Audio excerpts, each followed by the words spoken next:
on his kids' rooms too. Stevie, I am in. this time I will call the meeting of the Marshall City Council to order with the Pledge of Allegiance. I pledge allegiance to the flag of the United States of America and to the republic for which it stands, one nation under God, indivisible, with liberty and justice for all. Welcome everyone here this evening. We have an agenda before us. Are there changes to that agenda? Dennis, I believe you have one. Yes, Your Honor. I would like item number 9 from the consent agenda pulled from the agenda, please. So if it's okay with the council, we will delete agenda item number 9, which is in the consent agenda. Any other changes to that agenda? If not, we'll operate under that agenda. We'll move then to agenda item number 3. Agenda item number 3, consider the approval of the minutes from the special meeting and the regular meeting. Both were held on November 27th, as well as a special meeting that was held on December 4th, and that was actually our truth and taxation hearing. So the council does have the minutes of both of those meetings. Are there any corrections? If not, is there a motion to approve the minutes of all of those meetings? Motion to approve. Motion by John, is there a second?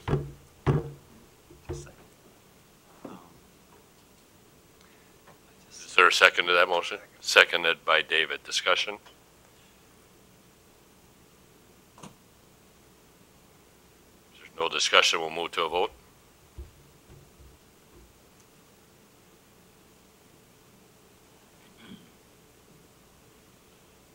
Motion passes. Agenda item number 4. Agenda item number 4 is the consent agenda. We have the items on the screen that are on the consent agenda, and they include consider a resolution authorizing the transfer and closure of capital project fund 455. We consider the approval of the annual renewal of on-site intoxicating liquor licenses, Sunday on-sale intoxicating liquor licenses, wine licenses, brewer tap room license, the 3-2 malt liquor beverage on-sale license, the 3-2 malt beverage off-sale license, the micro small brewer off-sale liquor license for growlers, and the tobacco licenses for 2019. Consider the resolution authorizing the transfer and closure of the Park and Recreation Trust Fund 801. Consider the resolution authorizing the transfer of funds from Fund 256 to Special Revenue Funds 258 and 270. Consider the resolution regarding, well, this is the one that was removed from the agenda. Consider the under 21 exemption for the liquor establishments for 2019. Consider the approval of the taxi license renewal for Downtown DD LLC doing business as Marshall Taxi, Rugemont, and Southwest Minnesota Services. Consider the approval of HSEM grant amendment. Consider the application for the exempt permit for Marshall Golf Club Inc. for an event that will be held April 13, 2019. Consider the application for the exempt permit for the Lynn Firefighters Relief Association for an event that's going to be held January 22nd, 2019. And finally, consider the approval of the bills and the project payments. So is there any item on the consent agenda any member of the council wants removed for purpose of separate discussion? 5, 7, and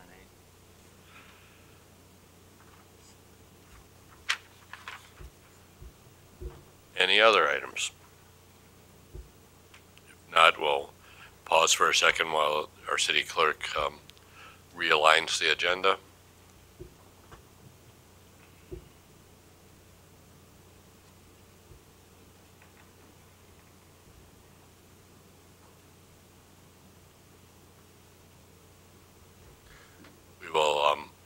You now have the revised consent agenda. I would entertain a motion to approve. So moved. Second.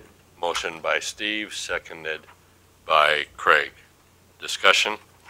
If not, we'll move to a vote.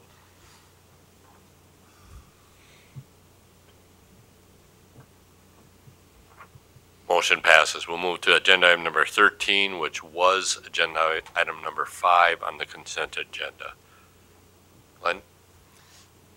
Okay, so this was money that was in,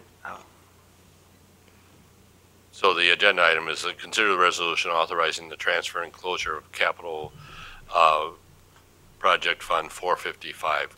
Carla Drown. and so this 455 was the Merit Center. That's correct.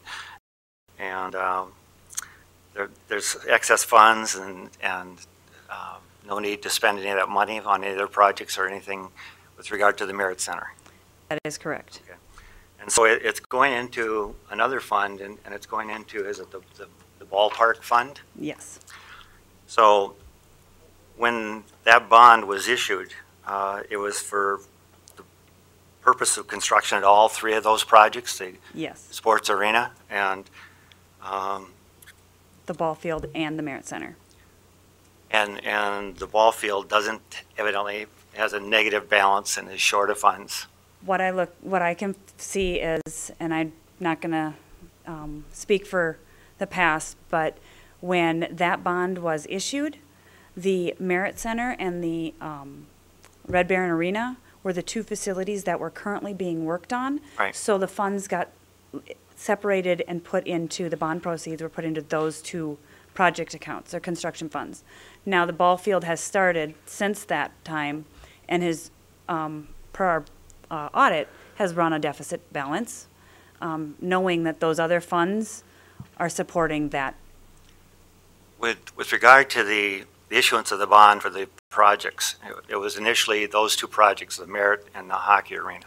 That were started at the time Right. of the bonds, yep. And so was money allocated and designated that this is going to be used exclusively for the Merit Center, and this will be used for the sports arena? No, the bond was specifically set up to be vague enough so it could be used for all three of them in any way, fashion, or breakout.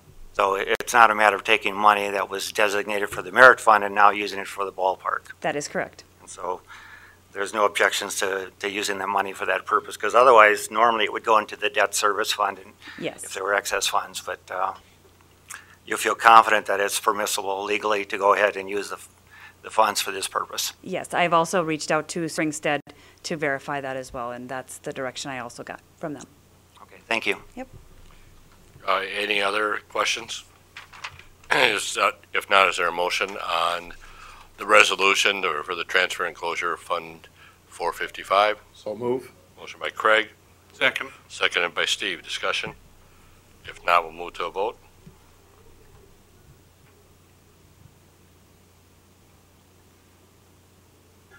Motion passes. So agenda item number 14, which was agenda item number 7, this is probably a similar question. This is the resolution authorizing the transfer and closure of the Park and Recreation Trust Fund 801. With regard to that, evidently there was a motion passed by the council back in 1981 to transfer the excess funds into the general fund. Is That's that correct. Okay. And now we're going to be taking it, it never was closed into the general fund then, No, for all these years. correct. Okay. The motion that was passed in 81, it said it would go into the general fund with a separate ledger account number. Would it be our understanding that the idea was, even though it would go into the general fund, it would still probably be used and designated for park purposes then? Yes, So we're really not violating the purpose of that original motion back in 81 by taking it out or moving it someplace other than the general fund? that's correct. We're essentially doing the same thing. It's just now, today, we have a Fund 423 that is dedicated to park improvement, and all of the funds have been donations to the park or parks facilities.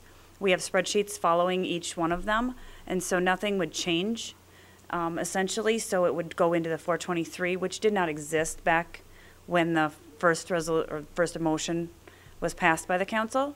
So to keep things simpler, to move it into 423 makes more sense than to move it into the general fund and then track two items that are relatively the same. So essentially, you're following up on an action that the council directed 37 years ago.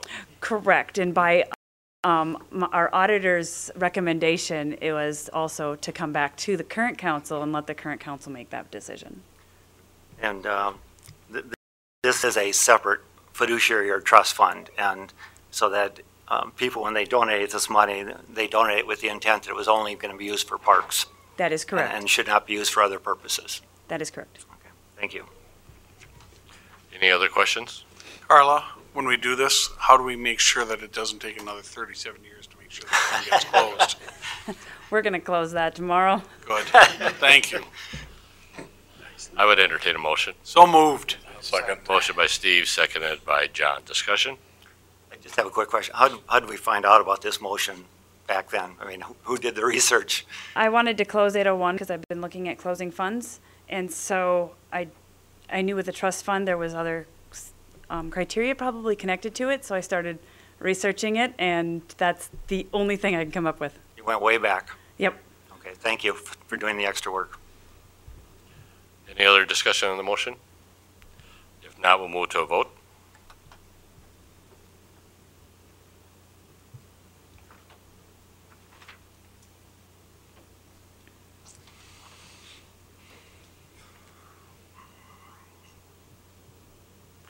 And that motion does pass.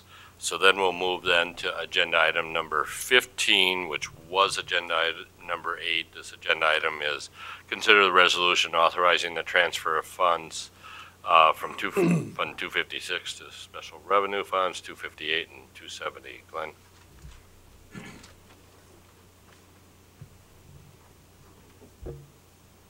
The 256 is the sales and lodging tax fund, Yes. where we collect it, and then we disperse it to these other funds. Yes. I use magic markers to find my way in here. I was looking at this, and if I can find, my pen must have fallen out here, but was 250, I'm trying to remember here with regard to the numbers, 256, is that the sports, the 258. ball field? 258 is the arena, and 270 is the Merit Center. Okay. And then the ball field's in there too, then. There's a number, isn't it? I don't believe so. 270 is the Merit Center, you're right. 258 is the arena, and then 257 is the ballpark. Yes. Okay. What I'm wondering is with regard to this motion, there's $520,000 that goes from the sales tax fund. I'm trying to remember, all of that is going to the arena then, the 258?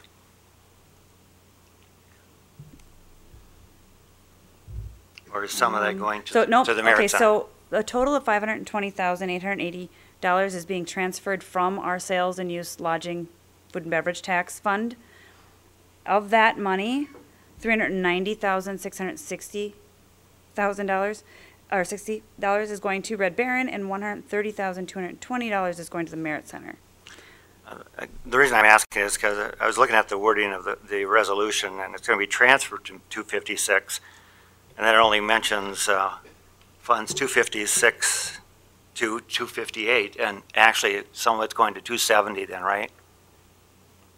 Yes, I will amend that. So, okay, so it is the intent that it goes to both 258 and 270 then? Yes. But then the 256 gets an extra 50,000, or? Essentially, yes. And that comes from actually your request that in our last audit, we only had $1 as fund balance for our Red Baron Arena, and you asked that we have a larger balance. And so I did some projections, and transferring 50,000 would give us approximately $25,000 to $35,000 fund balance in that, In the arena one. in the arena. But the Merit Center has been having, Merit Center has a fund balance. As of the end of 2017, that was about 60,000. Or, yeah. I was looking at the audit report here, and they had a negative fund balance back on this audit, so, but, 2 years ago, yes. yeah, but it is a positive fund balance now, insufficient. Yes. Okay, well, thank you.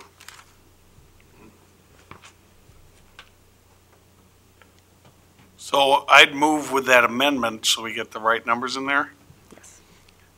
that we move this motion. Motion by Steve, is there a second? Second. Seconded by Craig. Discussion? If not, we'll move to a vote.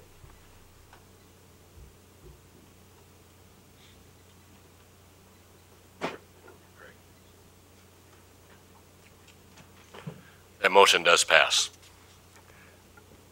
Agenda item number 16. Thank you, Carla, for your detail on that.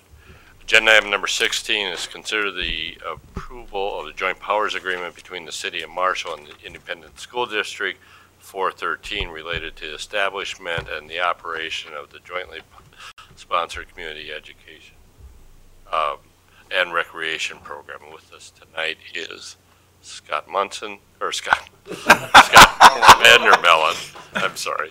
Step up or down? Our Community Services Director. So welcome, Scott. You are here to present this joint powers agreement.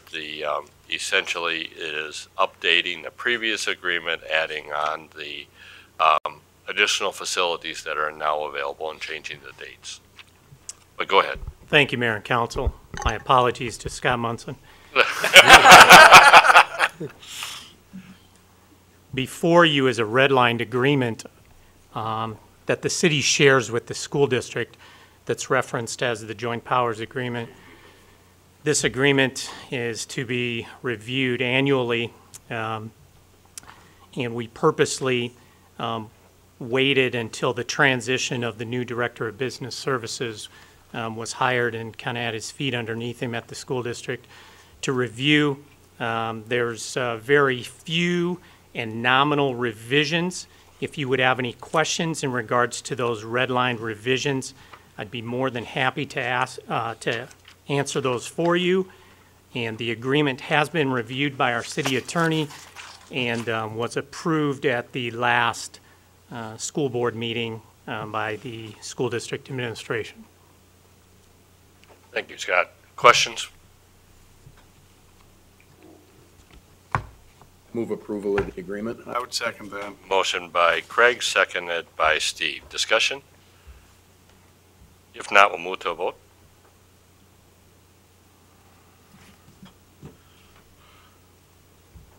Motion passes. Agenda item number 17. Agenda item number 17 is the recognition of City of Marshall being designated as a bicycle-friendly community. Scott, you have the details on this. Yes, thank you, Mayor and Council. Just a quick recognition, and it would be my hope and my vision that we do a more formal recognition ceremony as we roll out our bike share program in the spring. I think that would be timely in terms of tying this designation from the League of American Bicyclists together, but just wanted to bring it to Council's attention. There were a lot of folks that were involved in completing this 40-page application that is an extensive process. We did receive our certificate today, so we'll be displaying that in City Hall. But as I said, I would envision a more formal process, maybe tying that into a mayor's bike ride, rolling out our bike share program in the spring. But this is a unique designation that the City of Marshall should welcome and be very proud of. There's some folks that I had mentioned that put in a lot of work. I know that Jason Anderson is here tonight. Jason did a lot of work in working with Marsha Leslie and providing information that was necessary for the application to get approved. Preston Stensrud put a lot of work in along with Chad Kula, along with a lot of other folks in the community in general in terms of getting bike trails completed and those types of things that facilitate a designation like this.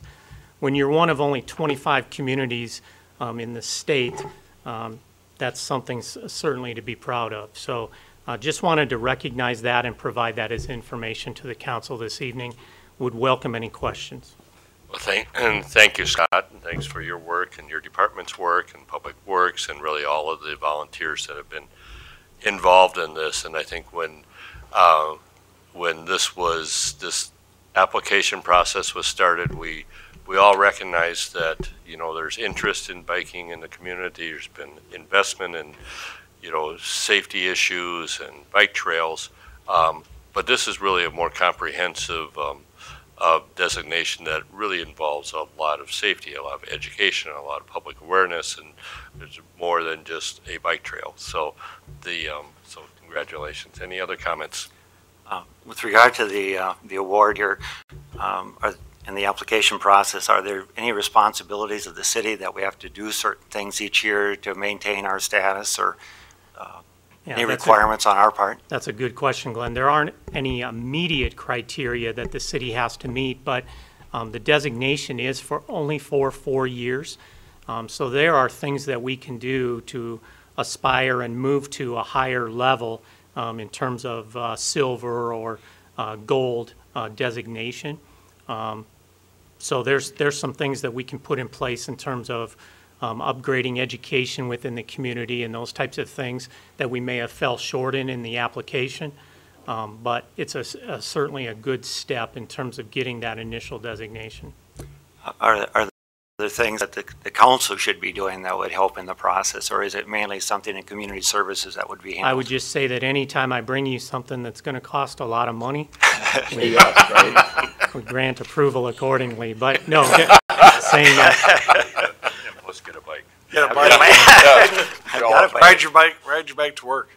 There's nothing initially, Glenn. We'll work with our Parks Department.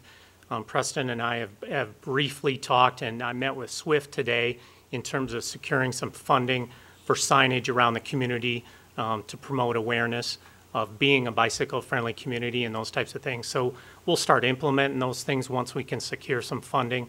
But initially, to answer your question, no. Okay, thank you. Yep. I think the other one that should be recognized in October 2017, there was a Bremer grant-funded educational training event that was held in Marshall. It was really a regional event, but Bremer needs to be recognized on that too. So they did the funding statewide, but because of course, Marshall is a facility with a Bremer location, it was held here.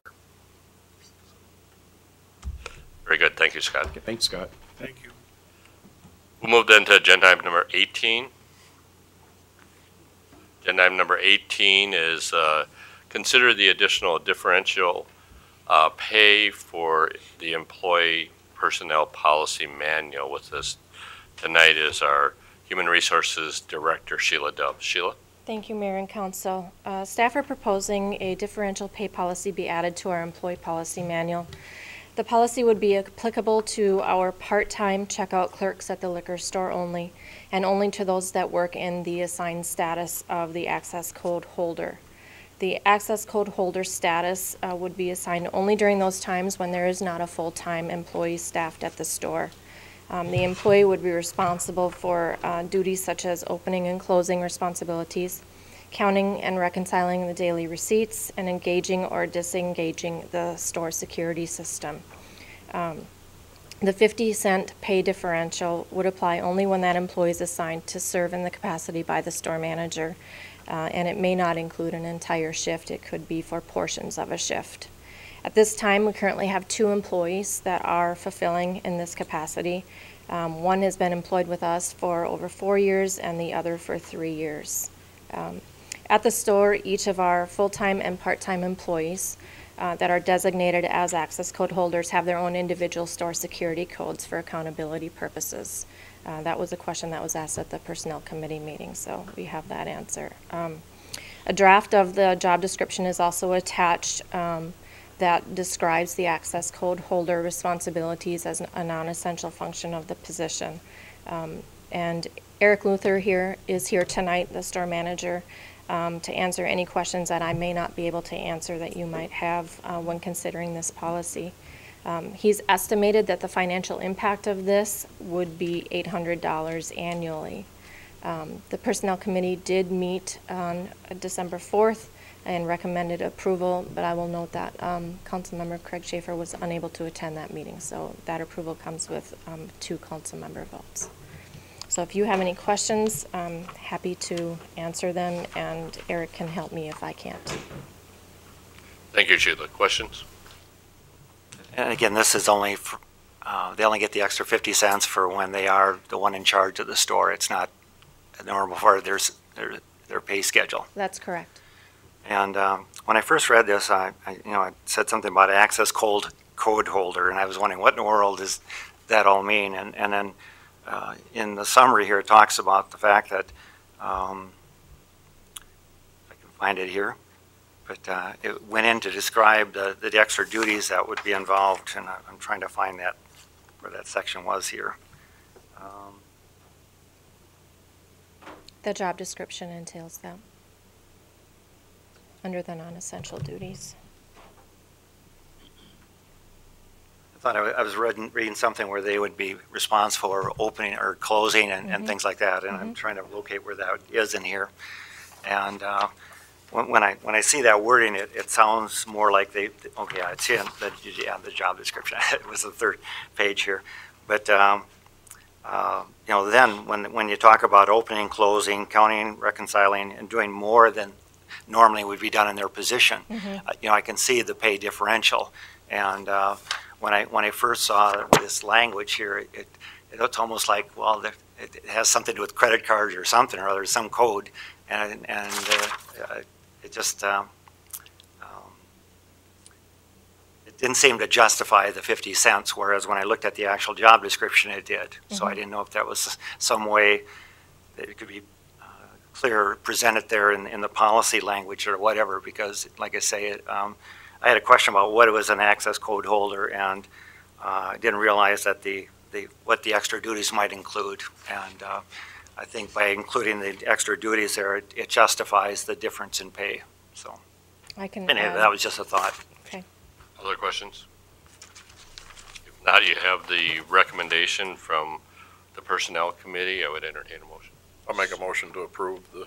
Second. Motion by John, seconded by Steve. Discussion? If not, we'll move to a vote.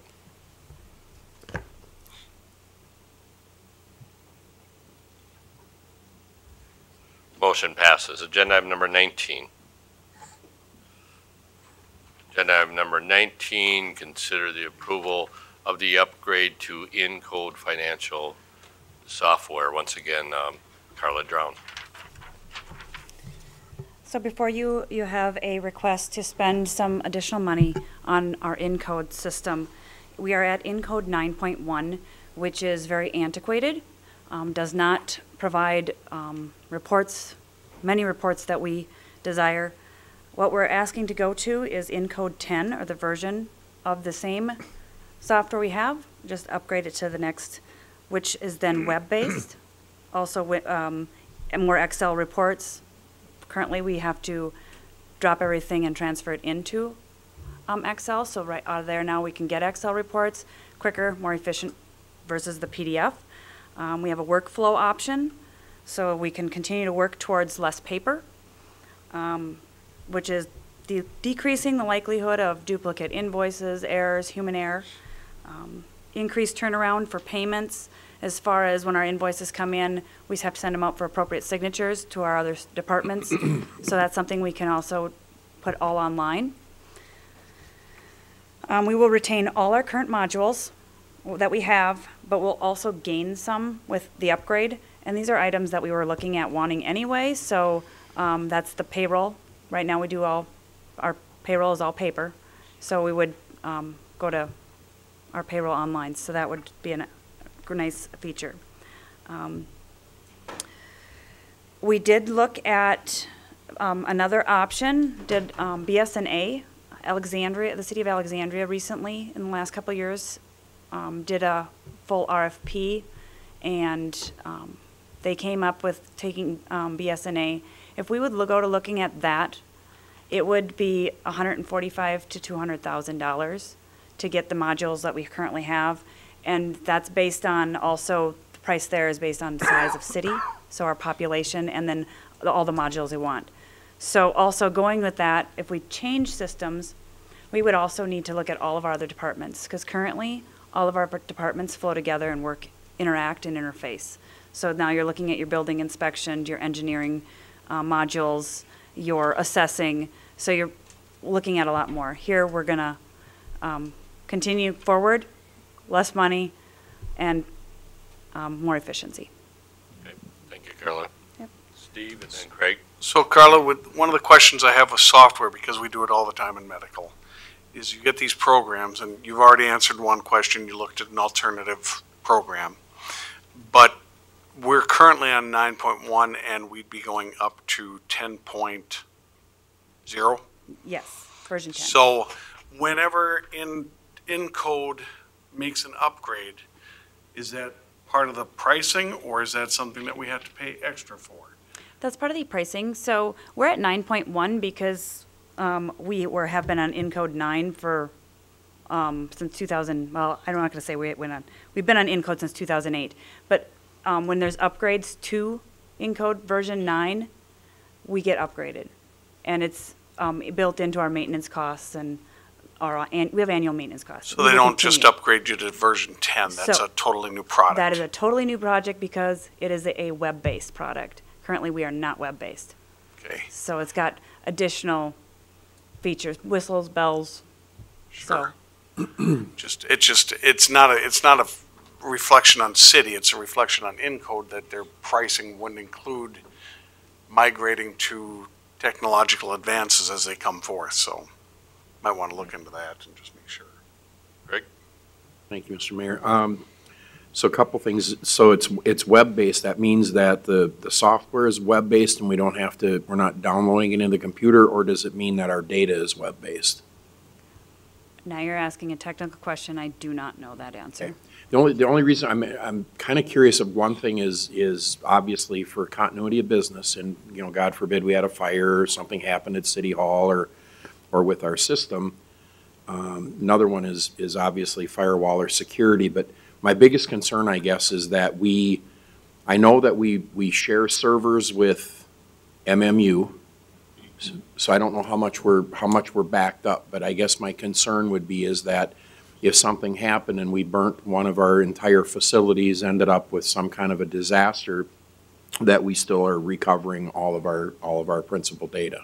I think John can address that. I say I can address the backup part because the city does have a backup and agreement with the school, so those two sites are backed up to each other.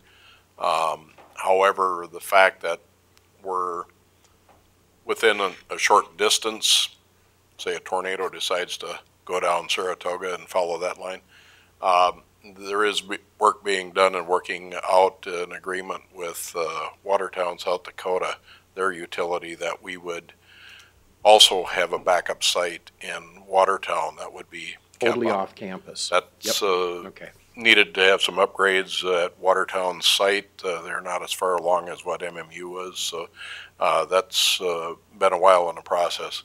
Just a comment on this. Just to interrupt here, the first part of your question, the software is web-based, but the data is what is locally reserved. Right. We house the data, imagine, in our own believe so, servers. yeah. Yep.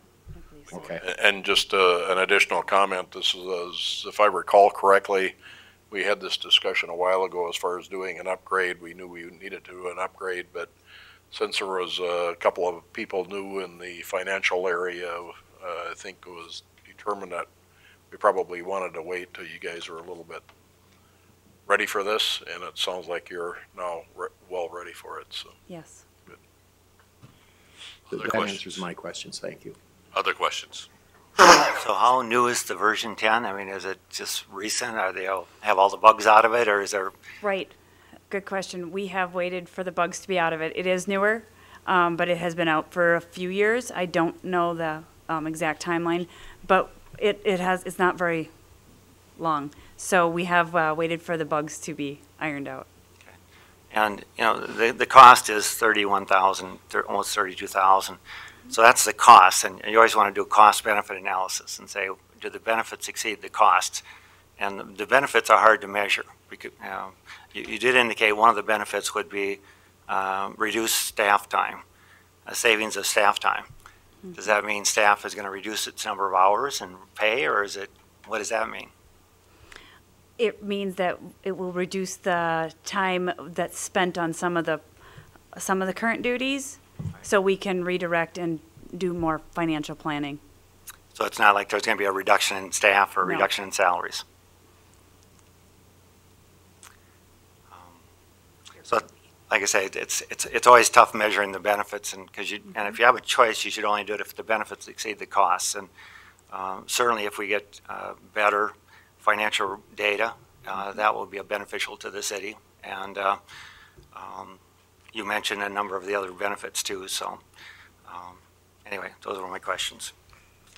Any other questions? Just Sharon? let me comment just briefly on it. And this is just one small part of it. I'll just give you an example. Currently, what's done, we fill out paper timesheets and do data entry. We then take the hard copy paper timesheet to the payroll technician, who then re-enters it. We have double entry. There's time lost, which is likely deprioritizing other items lower on the list. I don't think we're meeting all of our objectives and what we want to achieve as a city because we're spending it on other items. The other thing I'll say is I think that the city will continually look at areas of reduction and realignment in staff. We have a couple items on the agenda today on realignment of staff, and then under the city administrator, we're going to talk about voluntary reduction in hours program. So the potential for less staff time is out there. We'll continually look at that. Thank you, Sharon. The one other real question, I don't mean to get in too much into details or micromanagement, but just a question, will this allow the electronic processing of employee expenses and then avoiding the issuance of a hard check? We are continuing to move that way, yes. And John? Just one other comment. Not only is there, Glenn, you talk about the cost benefits, that is true, but and you got a software package that's 10 years old and getting older, companies tend to lose support or drop support on it. So typically, and this is not being set up for Windows 10 as well, the way it looks. I think I caught that in there someplace. Anyway, there's a support issue that you always have to keep in mind, especially in software, like say in this case is 10 years old. So. Any other questions? If not, you have the request. What are the wishes of the council? I move approval of the upgrade of the Encode software. Motion by Craig, is there a second? I'll second. Second by John, discussion? If not, we'll move to a vote.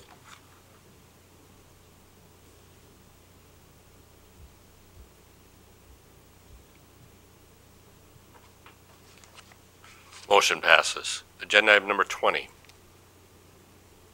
Agenda item number 20 is the resolution that would approve specific fees to be charged by the city of Marshall. Once again, Carla, as well as this has been discussed on more than one occasion by the Ways and Means Committee. Carla?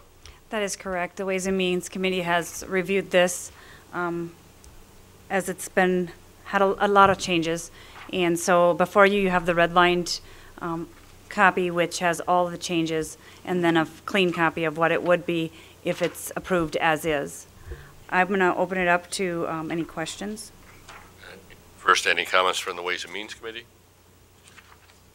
Just, we did, like Carla was saying, we did approve this. It did take, recommended this for approval. It took several meetings because we wanted to get clarifications in various different areas, and some of it really tied back, really integrated in with some of our work sessions. So it did come up several times in our meetings, and so we reviewed this over the years. Okay. Any other questions? I do think at our meeting, there were some questions that we had, and then we sent it to staff, and staff was going to make some adjustments to it before it came before the council. That's right. And Steve? Just for clarification, in case I ever want to buy one, what's a dangerous animal classified as? It's going to cost me $150 to license. Actually, Alligator. Jim, do you want to address that, or And is my bearded dragon a dangerous animal? Kyle, you can.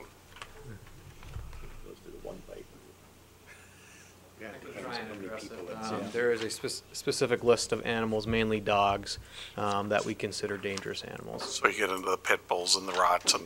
I don't have the specific ones in front of me, but it could be those And animals. then isn't it also based on if a dog has a history where there's a proven incident and the owner decides to not? Yep, and the language is clearly laid out in our ordinance, under animals, so that language is there. And that- I don't have it Yeah, memorized. and that language mirrors state statute. Yes. Got it. Thank you. Good question. Any other questions? Yes, I think at a previous meeting of the council, we talked about whether or not we should continue to have the dog license. That's true.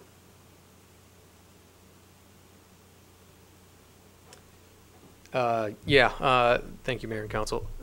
From that previous discussion, in order to, we could go a couple different ways with this. We can reduce the fee to 0, but that does not change the ordinance. The ordinance still would require animals or owners to license their animals according to the ordinance. So what council, if you would truly want to get rid of that requirement to not license your animal, that would require an ordinance change, which we would not be able to do by the first of the, we could if we scheduled special meetings, but it would require 2 meetings to introduce the amended ordinance or to redact the ordinance. But if that is the council's wishes, we can pursue that to have that a goal in early 2019.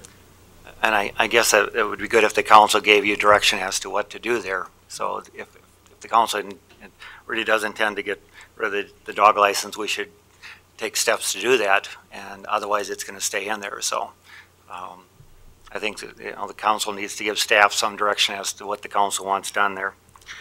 The other one at the our meeting, I brought up the issue for the stage and the fact that the large stage has a fee of $250, but the smaller stage has a $350 charge. And I was, again, curious as to why the smaller one required more money. The smaller one doesn't. The smaller one is included with the larger. So you can have the larger stage for one price, but if you want the larger stage with the It's plus additional. plus additional, Oh, okay. then it goes more. Okay, the other line plus additional, I didn't notice that there. Okay, thank you. Other questions? One more thing. And this relates to the surface water and the wastewater fees. And I know that there were concerns expressed about industries wanting to know in the future what their rates would be. And what we're doing for sure is setting the 2019 rate. And then we also have projected changes. And so they're aware of what we project will happen, but they could change from that. We're not guaranteeing or locking in those rates. And so I like the language there about projected change. And I think people should also realize that we did reduce the operating reserve from 50 to 25% for the surface water, and that did make a difference in the rate that was being proposed. That's correct. And was it 5.25% before, and now it's down to 4% or something like that? Yes. So the council did take steps to keep that rate lower, and we did that by reducing the operating reserve, and we felt that 25 was sufficient. We didn't need the 50% reserve, but we'd still have the 50% reserve for the wastewater. That is correct. Anyway, I just thought that people should know that what action the council has taken on this, and that we did try and keep down the rates and still provide a sufficient reserve. Thank you, Glenn. With that, I would entertain a motion on the resolution. So moved. Second. Motion by Steve, seconded by Craig. Discussion? If not, we'll move to a vote.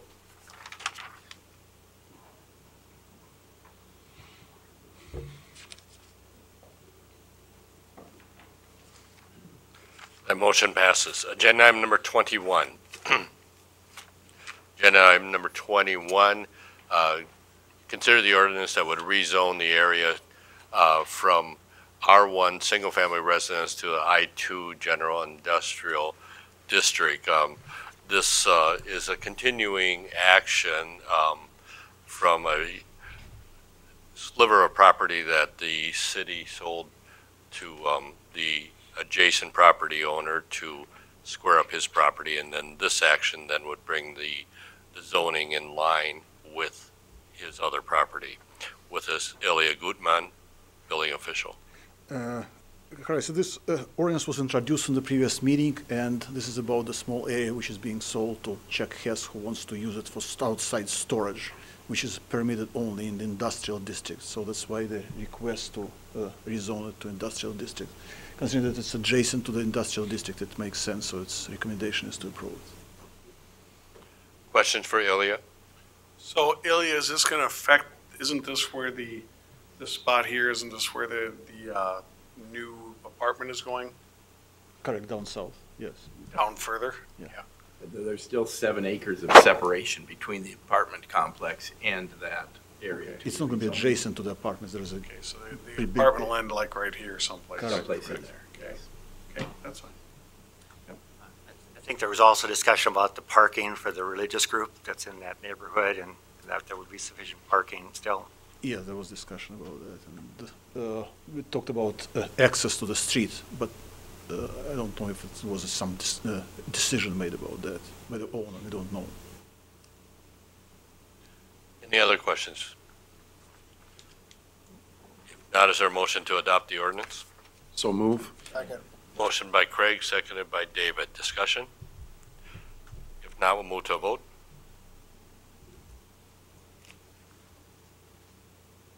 Motion passes. Agenda item number 22. Agenda item number 22 is the Saratoga Street reconstruction. We have a change order to consider with R&G Construction Company. Glenn. Thank you, Mayor and Council. We got a request for the various change orders from the contractor, and rather than lump it all together, we decided to bring it forward to you to let you understand exactly where those change orders take place. And I'm going to go a little bit backwards here from what's on the sheet. The general amount of change orders is $13,073. Going back up above, this is specific change orders requested by Schwann's for improvements for their property, and will be billed for that amount separate from their special assessments. The other ones are utilities, wastewater, MMU, and surface water. MMU made the specific requests for their change orders as well and signed off on them. They will be paying for those amounts. If you have any specific questions, Jason Anderson is in the audience to answer any specific questions, but it's $2.8 million project. The amount of change orders is relatively low at this time. But if you have any questions, I'd certainly take them.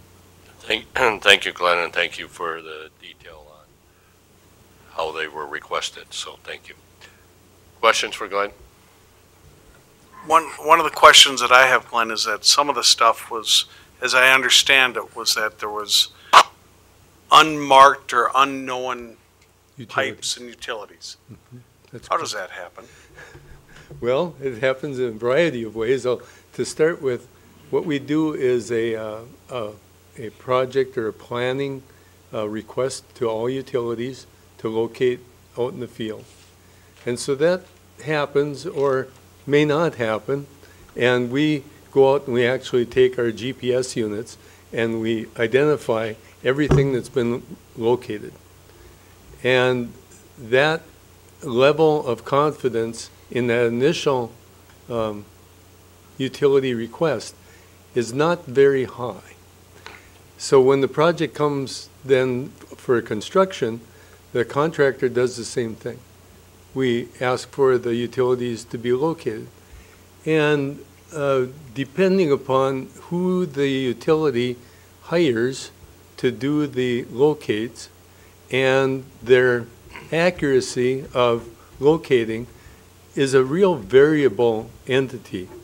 We've had locates 4 feet off. We've had no locates where there are utilities. We've had locates where the utilities weren't. We have a real issue with that. And over this year specifically, we've addressed this in the past, but over this year specifically, we're going to be handling utility locates differently than we have in the past. I'll give you an example. MnDOT when they do their utility locates, starts 2 years in advance. And as it progresses through, they send out actual letters that says every owner of a facility in the right-of-way certifies that these are the utilities that they have, and this is where they're at. And what that helps us do is to pin down whose fault it is. It's what's really frustrating is for the contractor to come in. He knows that there's utilities in there. He spends a lot of time finding those utilities and then ascertaining whether they're live or they're vacant. That happens as well. So the utility locate issue is one of city issue, contractor issue, and ultimately the locator issue. So we do have a monthly utility meeting with all the utilities that are invited to discuss this issue on every project. Why then do we have such an issue with non-locates, locates, and not finding the right things in the ground? Now we understand that it is underground. And some of the things like PVC that aren't located with a separate tracer wire are very hard to find. And they give it their best guess.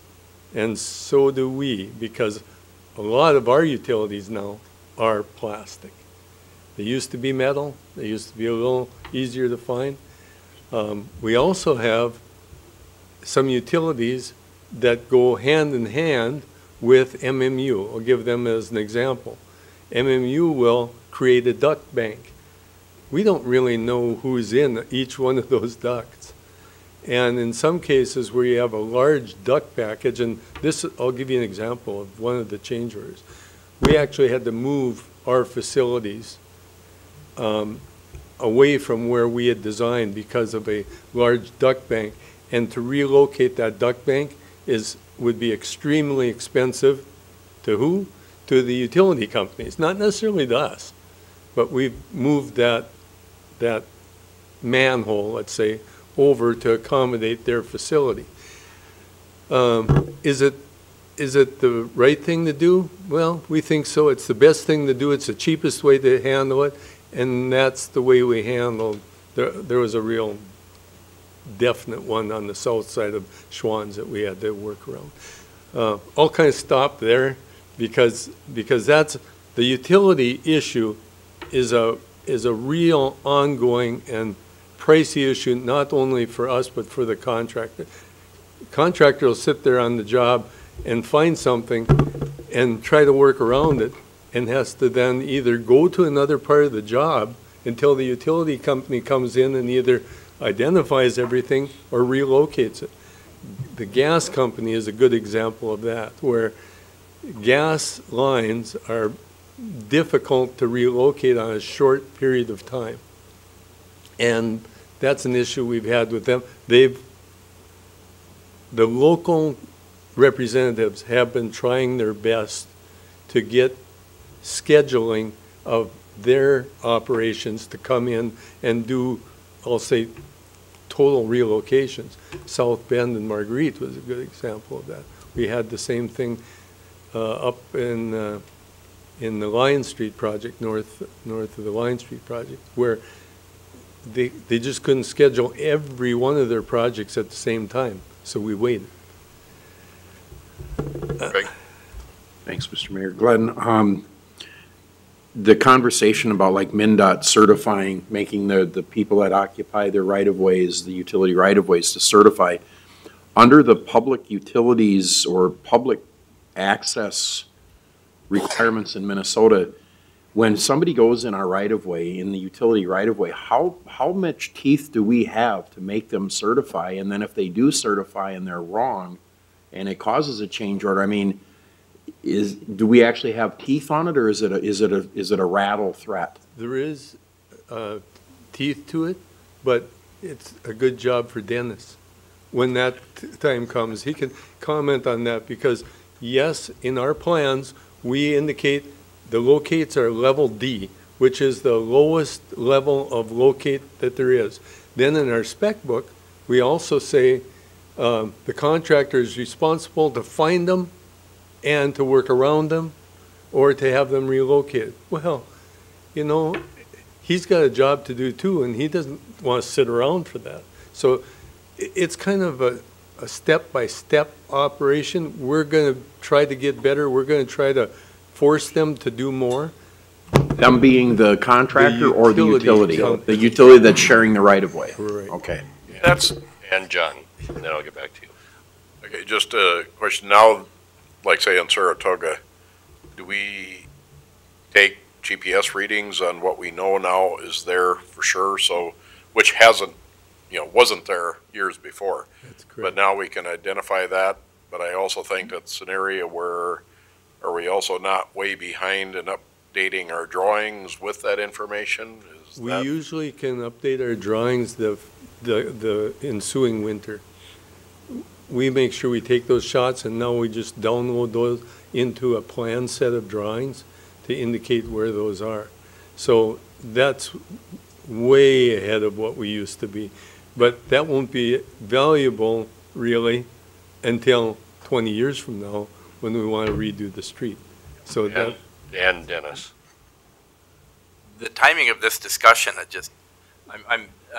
Scott Vandermellen and I spent all morning reviewing proposed franchise agreement for cable television, and the issue is what's in our right-of-way? Where does it go? That's a big unknown question, and our ordinance is behind. We don't currently require mapping. When it's all done, what's the as-constructed, what's the as-built, where are they? Sometimes, we don't know whether MMU allows it or whether we allow it. There's kind of no coordination of efforts, and I think the mapping requirements, you're right, we will know into the future what's there. What exists right now is kind of the big unknown. So our local right-of-way ordinances need a review and upgrade. we have a difference too between franchised utilities and unfranchised utilities. Franchised utilities can be anywhere in any of our rights-of-ways, anywhere. And they're supposed to be a certain depth. Very seldom does that happen. Very So seldom. right now, there is no ordinance requirement saying you cable company have to map and know exactly where your wires are. Presently, that is not a requirement. Well, that's got to be changed, because with GPS, like you said, John, there's no reason that you can't know exactly where things is for. No, yeah. Tractors can drive themselves around the field and plant themselves without a driver in them now. We should be able to find a wire, for God's sakes. Well, and that was a big issue on that Highway 59 it was. construction project. Yeah. Yeah, North 59, Yeah. wasn't it? Yeah, the whole project was held up because there was, No, Well, I remember a couple of years ago, we had an issue where there was a 911 line that nobody knew where it was. That was the one 59. by Yeah. Ace Hardware. Yeah, yeah. that's And ridiculous. that's set the contractor back a month. Okay, good discussion. Glenn, you have a point? And then- Just 2 points here. One, I can see underground, it's hard to find things and necessarily know where they're at. Under general, there was 118 feet of hand-built curb. We didn't anticipate that, 118 feet of hand-built curb? The project was bid as a machine-formed curb. And with the additional driveways and curb radiuses and things, maybe we should have a price in there for hand-formed curb. But we did take a look at what he billed us for, and that was comparable to what we had for hand-built curb on other previous projects. The other one there is there's 459 feet of crosswalk paint. I mean, we should have anticipated that, shouldn't we? Yes, and that was included in the plans, but not included in the quantities. One last point here is, at the bottom you have, this is the non-state aid and the state aid. So could you explain how that's going to affect the total amount? Because MMU is going to pay something and Schwann's is going to pay something. So in the bottom line, how much is coming out of Marshall's government's budget? Marshall's state aid budget, or is that? Well, no, our own, other than state aid. The state aid portion will be able to offset the additional prices that I'll say the general amount. Yeah, the state aid that we're getting will offset that amount. So it would be no additional special assessments and no additional ad valorem. Okay, thank you. Okay, any other questions? I move approval of the change order.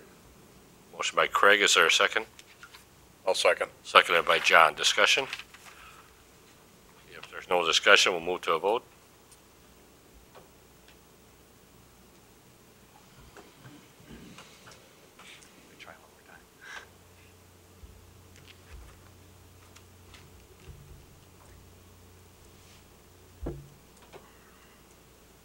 And the motion passes. Agenda item number 23. Agenda item number 23, the Merritt Center Driving Track Phase 2. We have a change order to consider with Graph USA, Inc. Glenn, do you have this? Thank you, Mayor and Council.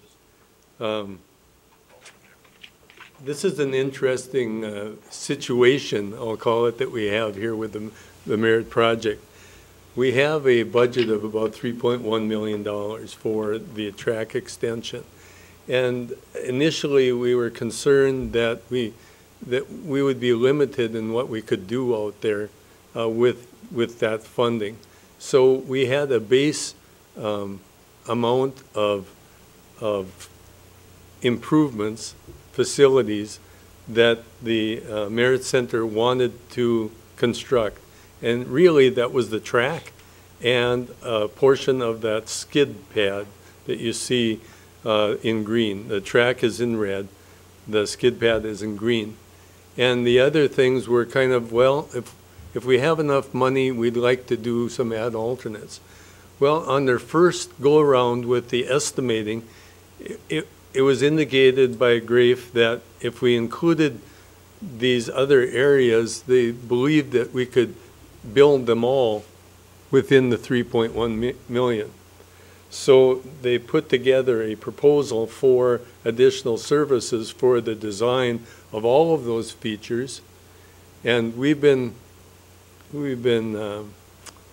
concerned that now their estimate does come within the 3.1 million. We haven't seen that yet, but they indicated to us that this is what they could build with that current budget.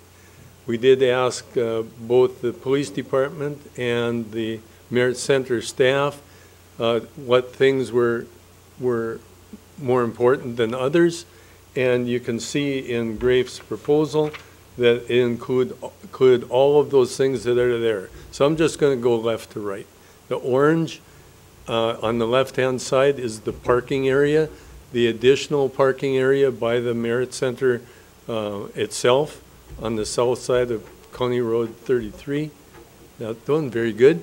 The pink or magenta, that's an area for a storage facility and parking area as well on site.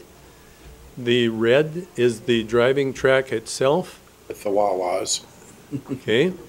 The green is the skid pad, and that was extended because they wanted to do skid pads even with semis.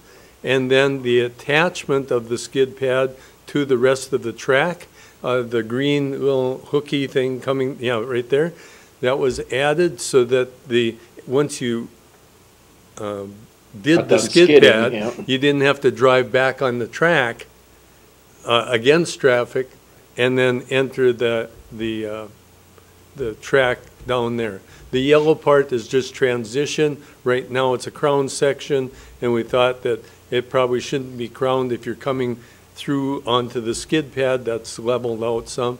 The purple or blue, that's a cul-de-sac design that can be used for both drivers training for students as well as a connection to the skills pad, both for parking and for access. And then they had discussions with semi companies that would like to see an area that they could back their trucks into. what's it called? Loading dock. Yeah, loading dock, okay, or unloading dock. And they included that. Since we reviewed it, then what you have there in front of you is the change order for the design for all of those things that were not included in the original standard base bid. And one other thing I want to verify with Jason is that we had them give us a price for a new drain tile outlet on the north side of the property from, I'll call it the lower right-hand corner, way down the corner, all the way up to the drainage ditch on the northwest side of the property. And I think that's been eliminated now. So we'll take that $1,500 proposal off of this before we award it to them. Yeah. One quick question on this, Glenn, is there been a discussion with them at all, and this kind of came during the groundbreaking and some other conversation with the Minnesota Municipal Utilities Association and others, is part of this area going to be kind of natural yet, where we could even do heavy equipment work in the inside area? Is that possible here or not? It is possible, but that, you can see that interior area is designated for future phase 3. If in fact they want to do a roundabout and drivers training for how you access a roundabout, but that center area is not included in this area. It's not going to have permanent piping or anything like that, so before development out, it could be used in an interim at least. Sure. Okay. Any other questions for Glenn? So who is driving these changes? The Merit Center and Public Safety. So do we have, it's a great plan. It looks really, really nice. The question becomes, are we going to be able to generate revenue through rental and use fees to pay for the improvements that we're putting in, or is this just a given? Go ahead. The issue for this has always kind of been, there's been like a, bronze, silver, and gold mission on this. So with the 3.1, we thought, okay, we're kind of bronzy silver, and we get things built out. But now with what they've proposed here, it's like, you know what, we can actually give you more of what you really wanted. I'm not going to speak to will this generate the revenue. It will certainly generate the use, which should hopefully generate the revenue. The thing about the Merit Center in and of itself is not built to be a for-profit business. It's to pay its own way. And the for-profit is the enhancement of the community and the area for bringing in the training, and then also for the additional activity basically in the food, lodging, and beverage piece. Well, and that's part of my question. I mean, if you don't charge to cover this, but you get heads on the beds and the food lodging tax go up, so then it does pay for itself. Yeah, and by saying not paying for itself, it won't repay the construction, but it needs to be solvent to operate and maintain overhead. Can't be a money loser. Exactly, and it's moving well in that direction right now. There's actually Jasmine DeSmet, the coordinator out there, sent me an email yesterday. There's build out for live fire training coming on the other side of the road based with Merit itself. And those are in the shape of 2 Conex container boxes, which is a very affordable build out. We were able to get Minnesota West CDL training to rent the trailer and actually go to Willow River by Duluth and bring them back for us. And the question is on Friday when they come, do we have the equipment at the city to unload them? And certainly we do. And so there's all the little pieces are coming together. So we're seeing this thing continue to advance and grow. There's a lot of traction right now, and there's a lot of excitement out there, and the use is way up. And with that, I think you're going to see that revenue continue to come, but it is a work in progress. Do you think it justifies the 21% increase from the 72,000 to the 87,000? Oh, absolutely. For the engineering, I mean, you can't do this without bringing in the additional cost because we've grown the project, and Jim can probably speak to this piece too. But we're growing the project enough that we need to have this extra design work so we can even get the thing out for RFPs for bids. I think the other thing to keep in mind, and I think the Public Safety and the Merit Commissioner to be commended is that, you know, this is an investment made by the state of Minnesota in the $3.1 million that they provided through the last bonding bill. And I think the effort here is how can, recognizing that $3.1 million, how can that be best utilized to serve not only the city, but the region and the state into the future. So I want to just acknowledge the good planning involving those user groups that has gone into this. So. A few comments here. One, this certainly is not a for-profit activity or enterprise. We're not even going to, it's not going to pay for itself. It's not going to break even. It's because of food and beverage tax and sales tax that we even have this facility and its operations. With regard to this particular design thing, this company is designing it for us, right? Correct. And then it's going to go out for bids. Correct. And they're not guaranteeing we're going to be able to do all this stuff for the $3.1 million. Right. And am I reading this correctly that it says we're going to add these into the base project? Mm-hmm. So these items are going to be added into the base bid? Mm-hmm. And wouldn't it be safer if you're going to do this to have the base bid and have these as alternates, so that those that we can afford, we can add? Because you don't want to be in a position where we come in over budget, and then what do we do? Right. And I noticed that the perimeter fence was in the base bid and now is an alternate. So why aren't these other ones alternates? Because they did believe that with their estimating that they'll fall within the 3.1 million. Now, we have ongoing conversations with Grafe about that. So before we actually go to bids, it might be a few more things in the alternate bids than all in the base bids. But in the discussion with Merit Center and Public Safety, the fencing seemed to be the least needed item out there.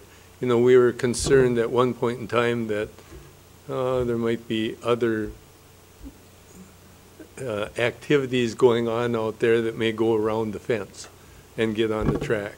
Well, I suppose that could happen, but it shouldn't happen very often. But that's a safety issue. I mean, we don't want people out there that shouldn't be out there, and we'll that's why you put up a fence. We'll have that. And we're saying, well, that's really not necessary. We may not need it, we may not use that, right, but we're going to add all these other things that are not necessarily safety related. Well, all of those other things had a real defined need, and it was just kind of, okay, what things do you list as base bids? What things do you list as alternates?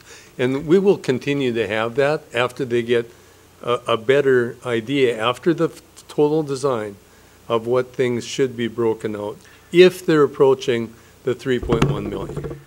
You know, we should have at least 10% before we go to bids of contingencies. Right. And make no mistake of it, this is government money, whether it's state money or local money, it's local tax money, it's government money. And the question is, you know, would we be willing to spend this extra money if it had to come out of our own general fund? I think is it worthy of expenditure, and would we try and find this money in our general fund to pay for these types of items? I think ultimately that's a decision that you'll have to make if funds aren't available. This is something that right now these funds are available. I'm talking about the design funds. Right. Well, they're necessary before you go to bid, if you want to go ahead with them. The design money that we're doing right here is part of that $3.1 million bonded project. Right. But it's still government money that we're spending. Right, it is. But the thing is we could spend no government money by doing no design and not spending the bond.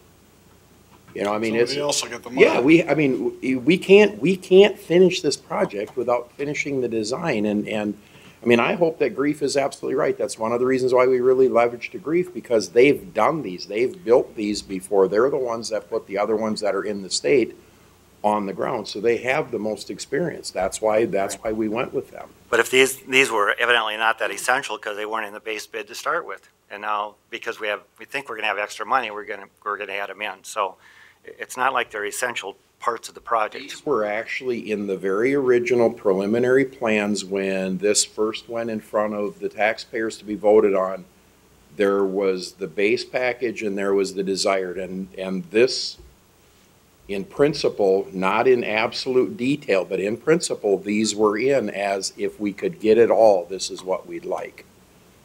And then as things progressed, we had a number of failed attempts to get the bonding.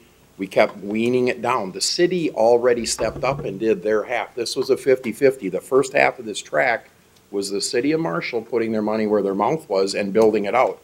Then we lobbied with our area legislators to get the state bonding half that had been promised us, and that finally came to fruition this last package. So I'm going to this bring. is part of the package. So bringing us back to the agenda item, we have a change order before us to consider. I know there's lots of other discussion about the center in general and the history. What is the wishes of the council regarding this change order? I move approval of the change order. I'll second. Motion by Craig, second by John. Discussion? If not, we'll move to a vote.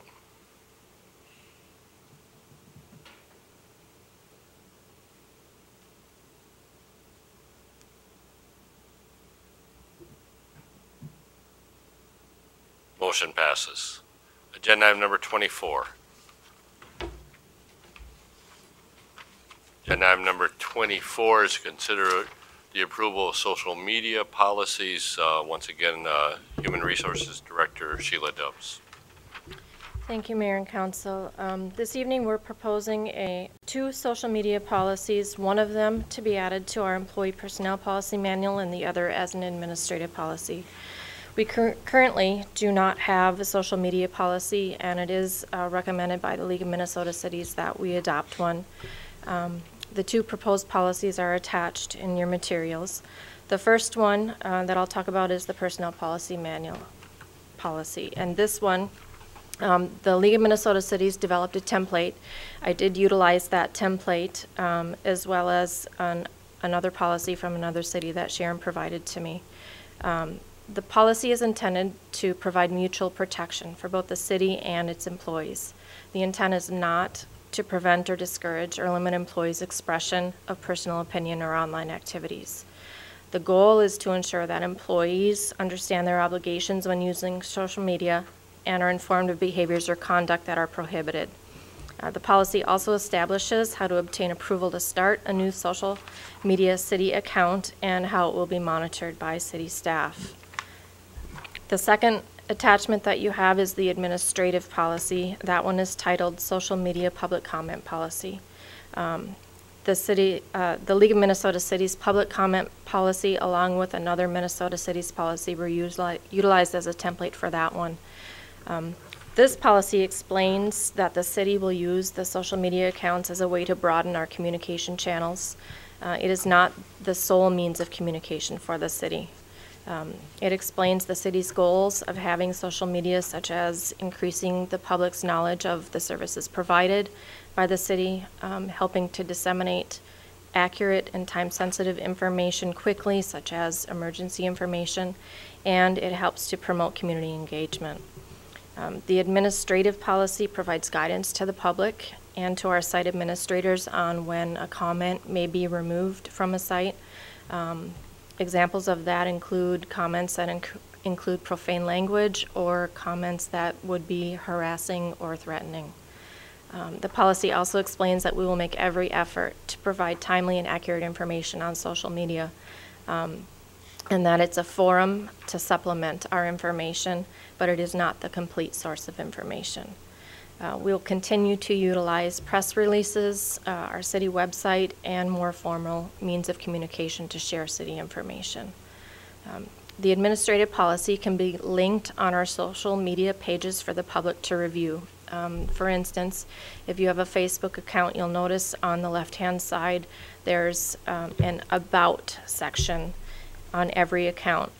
For the city's main page, this is where our address, our phone number, our hours of operation, and a link to our website are located. This policy can be linked to that section for users to read. The Personnel Committee did meet on December 4th again and did recommend approval of both of these policies. I can certainly I'm not an expert in social media, but I can certainly try to answer any questions that you may have about either one of these. Thank you, Sheila. Any input from the Personnel Committee? We did discuss this. The one question that we had, Sheila, if you recall, is there a fail-safe in charge? Because right now Alex will be the only person monitoring and having access to it. Thank you for that question. I did check into this. For the City of Marshall Facebook and Twitter pages, both Alex and Ryan are looking at those and monitoring those. The city does have a number of other sites that we use, Facebook and Twitter, and on one of the sites, Instagram is also used. And in all cases, there is at least 2 people that are monitoring the account, and sometimes there's 3. Any other general questions on this, either one of these recommendations? With regard to the media communication specialist, he's supposed to be monitoring this. Is this been put into the job description as far as his job responsibilities? It's his job description with this change is still in draft form. He has reviewed, he's the one that brought these up. I'll back up. We had looked at doing a social media policy, I think 2 years ago. It fell by the wayside, and Alex was the person that brought it forward again, having monitoring our sites and realizing that in some instances we may need to either remove comments or amend postings. So he's the one that brought this forward, that we need to be able to monitor the sites, and he knows that his title is in there in terms of monitoring the sites, so that change is not effective yet because the policy hasn't been approved. Right. But Mr. Mayor, let me add one comment to that. One of the thoughts or discussions we've had this past year, since our social media posts have increased, I think 30%, due to activity and Alex's work, but we don't intend for Alex to be monitoring all comments 24 hours a day. One of the things that we've stated is that it might be during normal, regular business hours, and so sometimes we've gotten comments on our sites of they want a response, and if it's not during a regular business day, we may not immediately respond, and typically how we've treated that is we would respond if directly messaged. We also do not monitor non-city social media sites. Sometimes the city has been brought in on other Facebook pages or social media sites, and we have no control over those, nor can we have the capacity to monitor all the comments about the city of Marshall positively or negatively. So I just wanted to add that comment about Alex's time on monitoring and what that might mean. I was just concerned if he is supposed to have those responsibilities, they should normally be described in his job descriptions, and that would affect the points and salary. And so I was just curious as to whether or not his job description now includes that or should include it in the future, if that's something he's going to be doing. we are looking at that. Right now a draft is in there, but the draft is not completed with respect to all of the social media responsibilities that he might have. And I was looking at the rules here about wishing to have a new social media presence, facilities or department. So it's department-wise, not employee-wise, and as far as... Correct. So I wasn't aware of how many accounts we had either, so I asked Alex today. So the City of Marshall has a main page. The Fire Department also has a page. Community Services, the Marshall Aquatic Center, Studio One TV, Tallgrass Liquor, the Red Baron Arena and Expo, the Merit Center, and Marsh. Thank you. Any other questions? Now we have two actions before us. The first would be the social media policy to be added to the employee personnel manual. Any questions about that? If not, is there a motion? I would move that. Second. Motion by Steve, seconded by Craig. Discussion? If not, we'll move to a vote. Motion passes, and then the second action would be the administrative policy. Make that motion. Second. Motion by John, seconded by Craig. Discussion? I just think it's important that we're finally doing this. This is something that we should have done years ago, probably. Other discussion on the motion? If not, we'll move to a vote.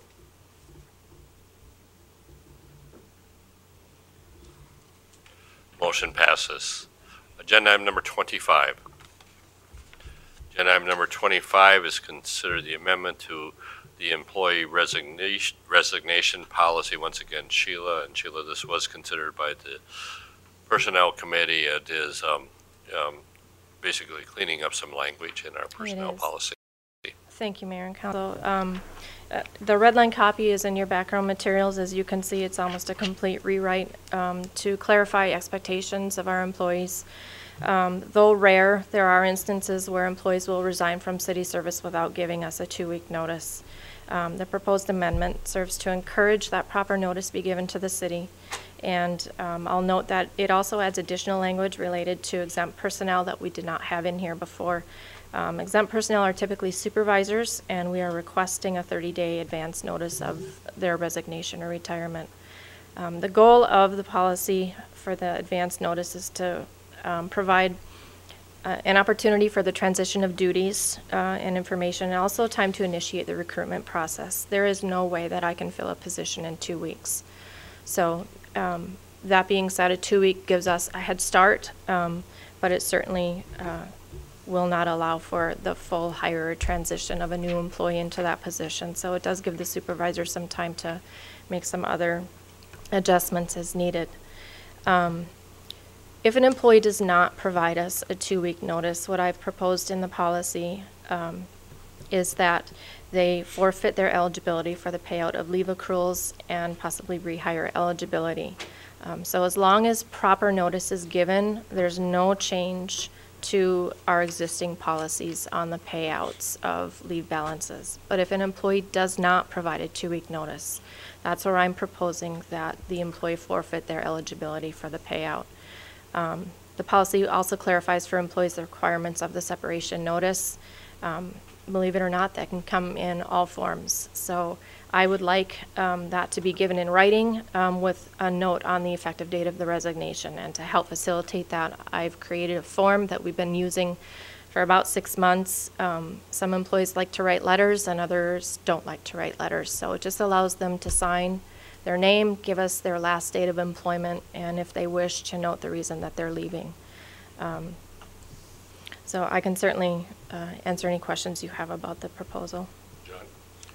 Just a comment, like Sheila said, this was discussed at the Personnel Committee, but one of the items we did is give the ability to have some teeth into it so we can get the resignation. On the other hand, counter to that, if there's good reason for that short notice, there is a, it's not mandatory, so I mean, that can be given, and I forget the term that you had. There's a statement in the policy in the very first paragraph that says that the department head may approve a shorter period of notice in unusual circumstances. So with division director approval, an employee can provide a shorter notice, and that would be permissible. I have a question about the legality. Are we definitely sure that this is a legal thing we can do? Are there vacation, sick, severance benefits, personal time, other things? Are they not vested benefits where even if we fire them, they're still entitled to them? No. The payout in Minnesota, the payout of vacation accruals follows a personnel policy manual. That's true of severance, vacation, and so forth. All of those, yes. We're definitely sure that we can legally do Yes. that, and we wouldn't be violating state or federal laws. Nope. The committee did discuss that too. That question was brought up, so. Any other questions? If not, you have the recommendation from the Personnel Committee. I would move this policy amendment. I'll second it. Motion by Steve, seconded by John. Discussion? If not, we'll move to a vote.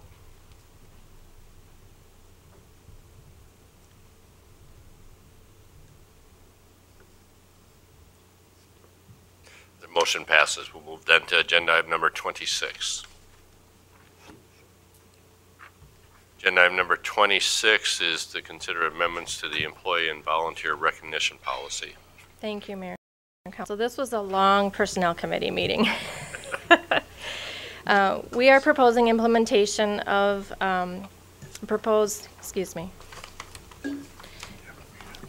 We're proposing implementation of amendments to our Employee Service Award portion of the policy, and then new language relating to the employee retirements and separations from city service portion of the policy. I did include a red line version in your background materials. For the Service Award program portion, we're proposing to amend the award gift program language. The proposal is to retain the current service schedule, so starting with year 5 and continuing in 5-year increments through 40. That's how we do it today. We're not proposing any change with that. But we are recommending to amend the gift amounts and administering the gift program differently.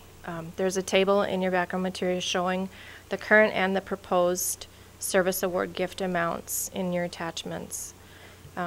Based on the direction received from the Personnel Committee, staff are proposing to utilize chamber gift checks according to the proposed service award schedule. And by electing to go that route through chamber bucks, all of the dollars stay in the Marshall area, and the employee has over 530 local businesses to choose from.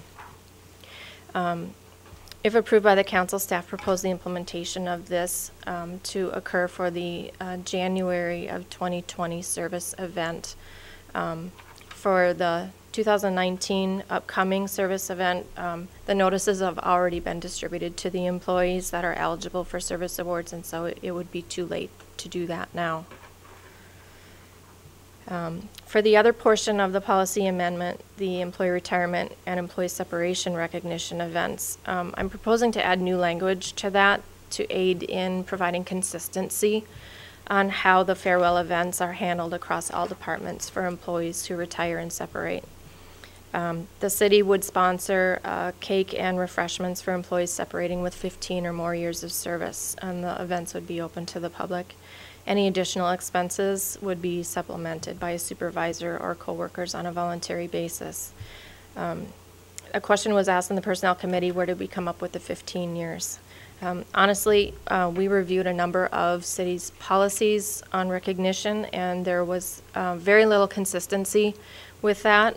So I did utilize one of the policies that had 15 years as the starting point for retirements. If the council wishes to adjust that number, I'm certainly happy to do that. In terms of the fiscal impact, it's certainly variable each year depending on the number of service awards, retirements, and separations that we have. However, if the council does approve this, the policy amendments will result in an overall reduction in spending. I can answer any other questions that you might have. Thank you, Sheila. Questions? Not so much a question, but the comments were brought up, like Sheila said, is how did you come up with 15 years? Because in my company, you don't get anything until 20 years, and that's just the way it is. When I was in the military, you got nothing unless you were in for 20 years. So my question was, why not go 20? The counter argument to that was, in this day and age, you're darn lucky to get anybody to work 5 years. So there's that give and take, and so I just wanted to bring that up to council for more discussion and more thought, and I'm ambivalent. I lean towards a 20-year retirement thing, but I could be swayed. I have a question about the language here, where it's for 5, 10, 15, 20 years in 5-year increments. And then it says, and 40 or more, 40 plus years. Mm-hmm. Does that mean they get one at 40, they get one at 41, 42, 43, or is it still in 5-year increments? It's still consistent with our current schedule, so I did not change the increment schedule. Our current schedule has 5 up to 40. After 40, there are no additional service awards. You just get a smile every day when you show So up. it's 40 plus years. There's no additional service. I can take So the we plus could just, out if that's confusing. yeah, I think it should maybe just say 40 and not 40 I can plus. do that. And the other question I had is with regard to the retirement, with regard to regular employees, it's the city will sponsor cake and refreshments. And then later the division head, it said the city may provide food one is will and the other one is may. Was that intentional? It is intentional. It's the proposal that the city will provide cake and refreshments for positions below that of a division director. The second paragraph relates to division directors only. And in that case, there certainly could be a larger event for a retiring division director. That was the proposal, but that can certainly be amended according to the council. Both paragraphs are open to the public, though. Yes, but food could be provided as a city Would there be a double cost. party, once with the No. department and once with there the would public? be there would be a single event, but I didn't consider cake food. Some of our prior ones, there were sandwiches offered and other food items offered. The ones that we're proposing in the first paragraph is cake and either coffee or water. Well, I The did second notice. paragraph has Right. additional items for food that would be at a city cost. So we're just trying to clarify that. Okay. Difference between an employee versus a division director. Employees below the division director. The regular employees are the top paragraph. Yes. And the division heads are the bottom paragraph. Yes. And for the division heads, that we may provide cake, but for the may employees, we will provide provide cake. Food in addition to the cake and refreshments. Right. But cake is on our both of them. Yep. Okay. Anyway, I noticed the difference between will and may, and I wanted to know if that was intentional or not. Okay, other issues? Other questions? If not, thank you to the Personnel Committee. I know, sometimes we get into details, but sometimes details are important, especially in terms of employee engagement. And I think, thank you for your work. Is there a motion? I'll make a motion to approve the amendments. Motion by John, seconded by David. Discussion? We're okay with 15 years versus 20? Mm-hmm. Yeah, That's the motion. 15 years.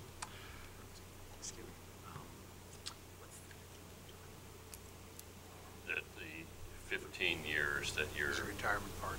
That's when you get the cake. That's when you get the You cake. gotta work 15 years to get unless coffee you're a and cake. division head. Oh, yeah, okay. I was thinking we still give the 5, 10, and 15. Okay. Yeah, those are for service awards. Service awards. That's fine. Other discussion on the motion? If not, we'll move to a vote.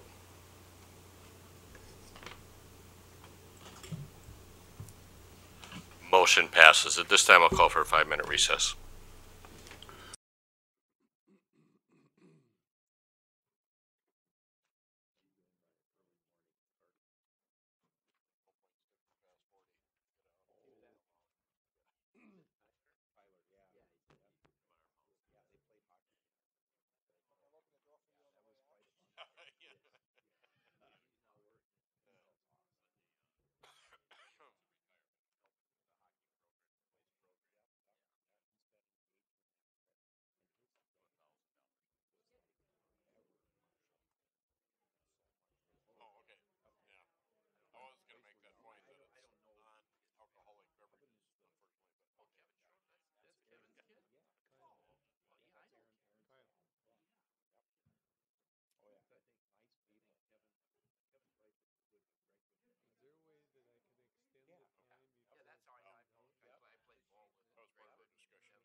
She went to school.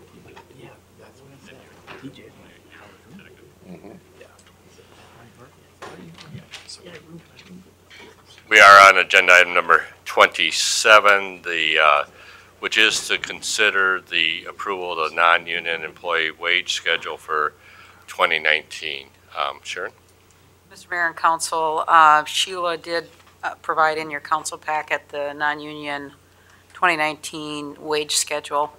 We are currently in negotiations with all unions. It's a slow start to the three unions.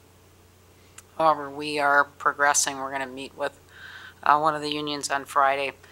And one of the items that we will definitely share is that as part of the 2019 budget, we have budgeted a 2% cost of living adjustment. I think this is conservative based on some comparisons with other communities, and I do have a listing of them. There's one community that did 2% for 2019. Most others were between 2.5% and 3%. And I also know that the Consumer Price Index, most recent statistics increased 2.9%. Social Security was 2.8%. There's also a employment cost for state and local government. Wages and salaries increased 1.8% from March 2017 to 2018. That's the latest data that we have.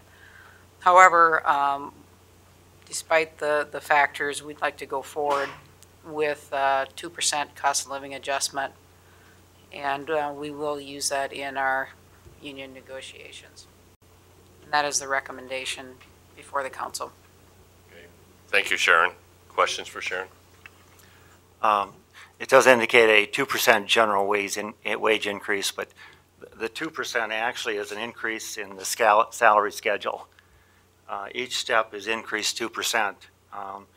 When you look at the numbers, if you get a step increase, some of the step increases are 7% and some are around 9%. So it's not that people are all getting a 2% increase in salary. Some are getting up to 7 or 9% if they get the 2% adjustment plus plus the step increase. So I think that needs to be pointed out that the actual increase for some employees is between 7 and 9%. The 2% is a general cost of living adjustment. The step movement would be based on a merit and upon a successful completion of a performance evaluation. Any other questions? If not, you have the recommendation on the non-union employee wage schedule for 2019. I'll make a motion to approve the 2% increase wage schedule. Motion by John, is there a second? Second. Seconded by Craig. Discussion? If there's no discussion, we'll move to a vote.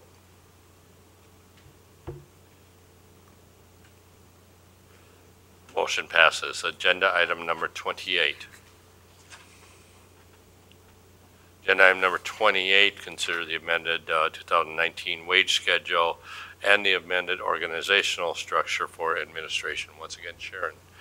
Mr. Mayor and Council, you have in your council packet a recommendation on a restructure of the City of Marshall organizational structure diagram, which you hopefully had a chance to review. For 2019, the opportunity exists to realign some positions.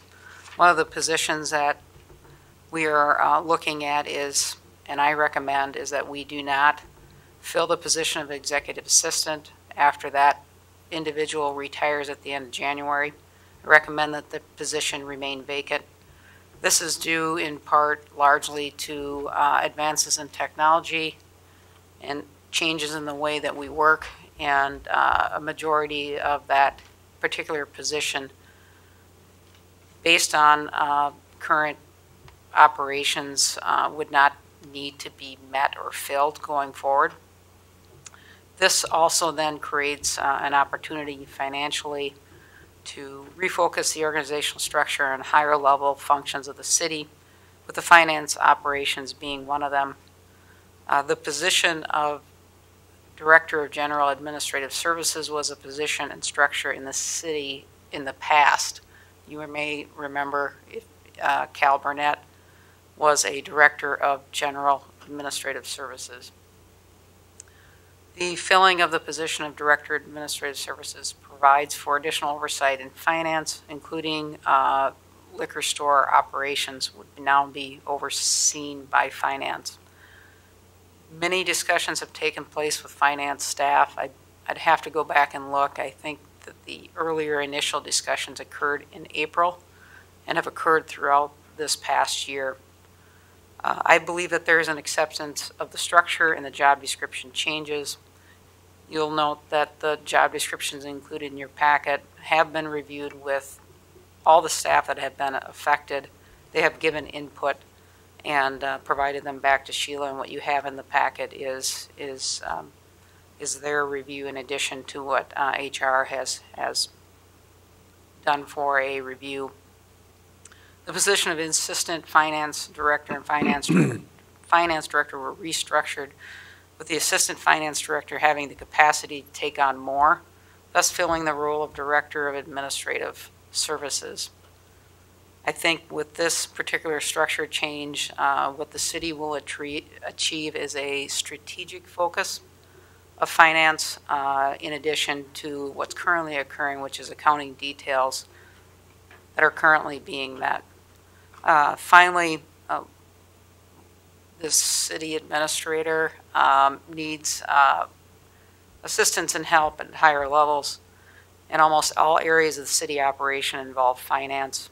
So this position will provide support to the city administrator in addition to the other division directors. With that, Mr. Mayor, I will pause and answer any questions, and also request that HR Director Dubs come forward in case there's specific questions on the wage schedule or job descriptions. Okay, thank you, Sharon. We'll open up for questions. I have some questions for the city administrator.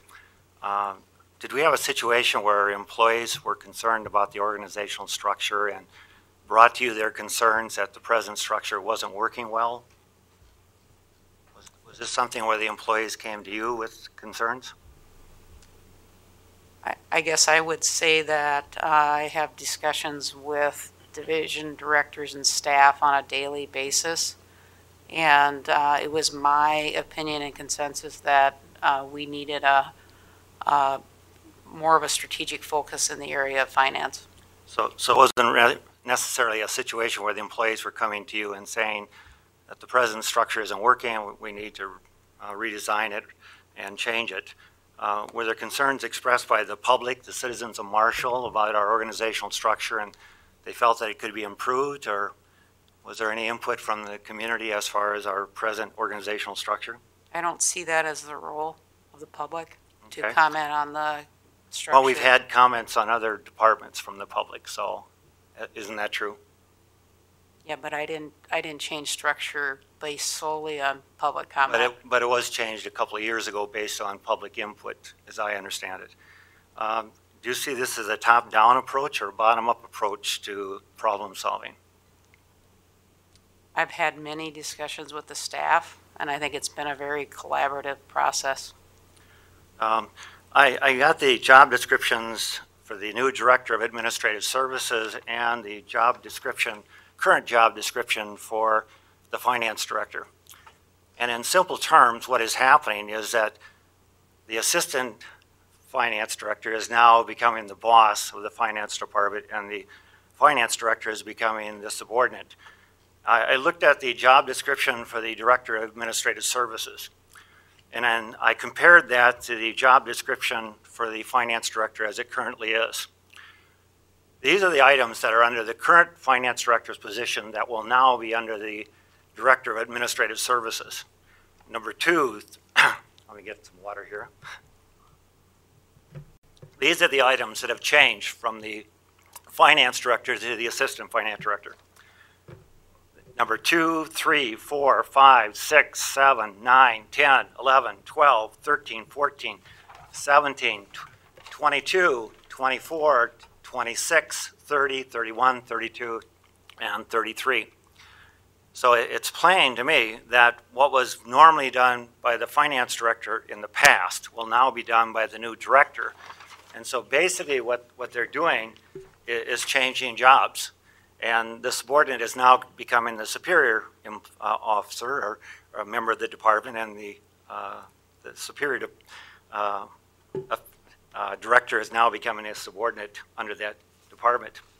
So let me interject here and then we'll come back. There may be other questions, but this was also reviewed by the Personnel Committee at, I think, at least one, perhaps more meetings. There may be some input from the Personnel Committee, and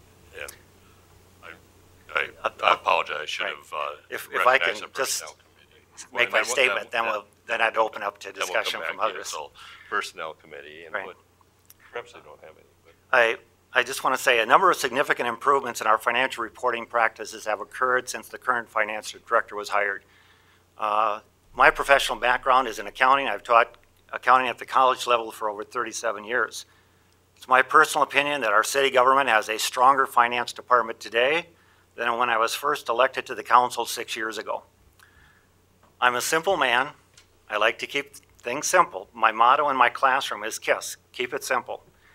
In plain and simple language, what we have here is a demotion of the finance director position. The person who is presently the assistant finance director will be promoted to the top position in the finance department, and the finance director will be demoted to the second position. So the question I have is it warranted? I believe it is not. Personally, I have neither seen nor heard any evidence that would lead me to believe that this action is justified or is needed. There's an old saying, if it ain't broke, don't fix it. I'm concerned about employee morale. We've had a similar situation a few years ago where there was a reorganization of departments, of a department here in the city government. The questions are, which department will be reorganized next and which employee will be demoted next? City employees should be concerned. Again, what effect will this have on employee morale and working environment of our city employees? In the past, I've always felt good about the working environment of our city staff. It appears to me that the working environment of our city employees is changing. I am very much opposed to the proposed changes in the city organization chart. I personally believe the proposed changes are unwarranted, not necessary, and are unfair to current employees. What you are being asked to vote for is a demotion of our current finance director position. Either you believe that our current finance director is capable of performing the duties we have assigned to her, or you do not believe that. It's that simple.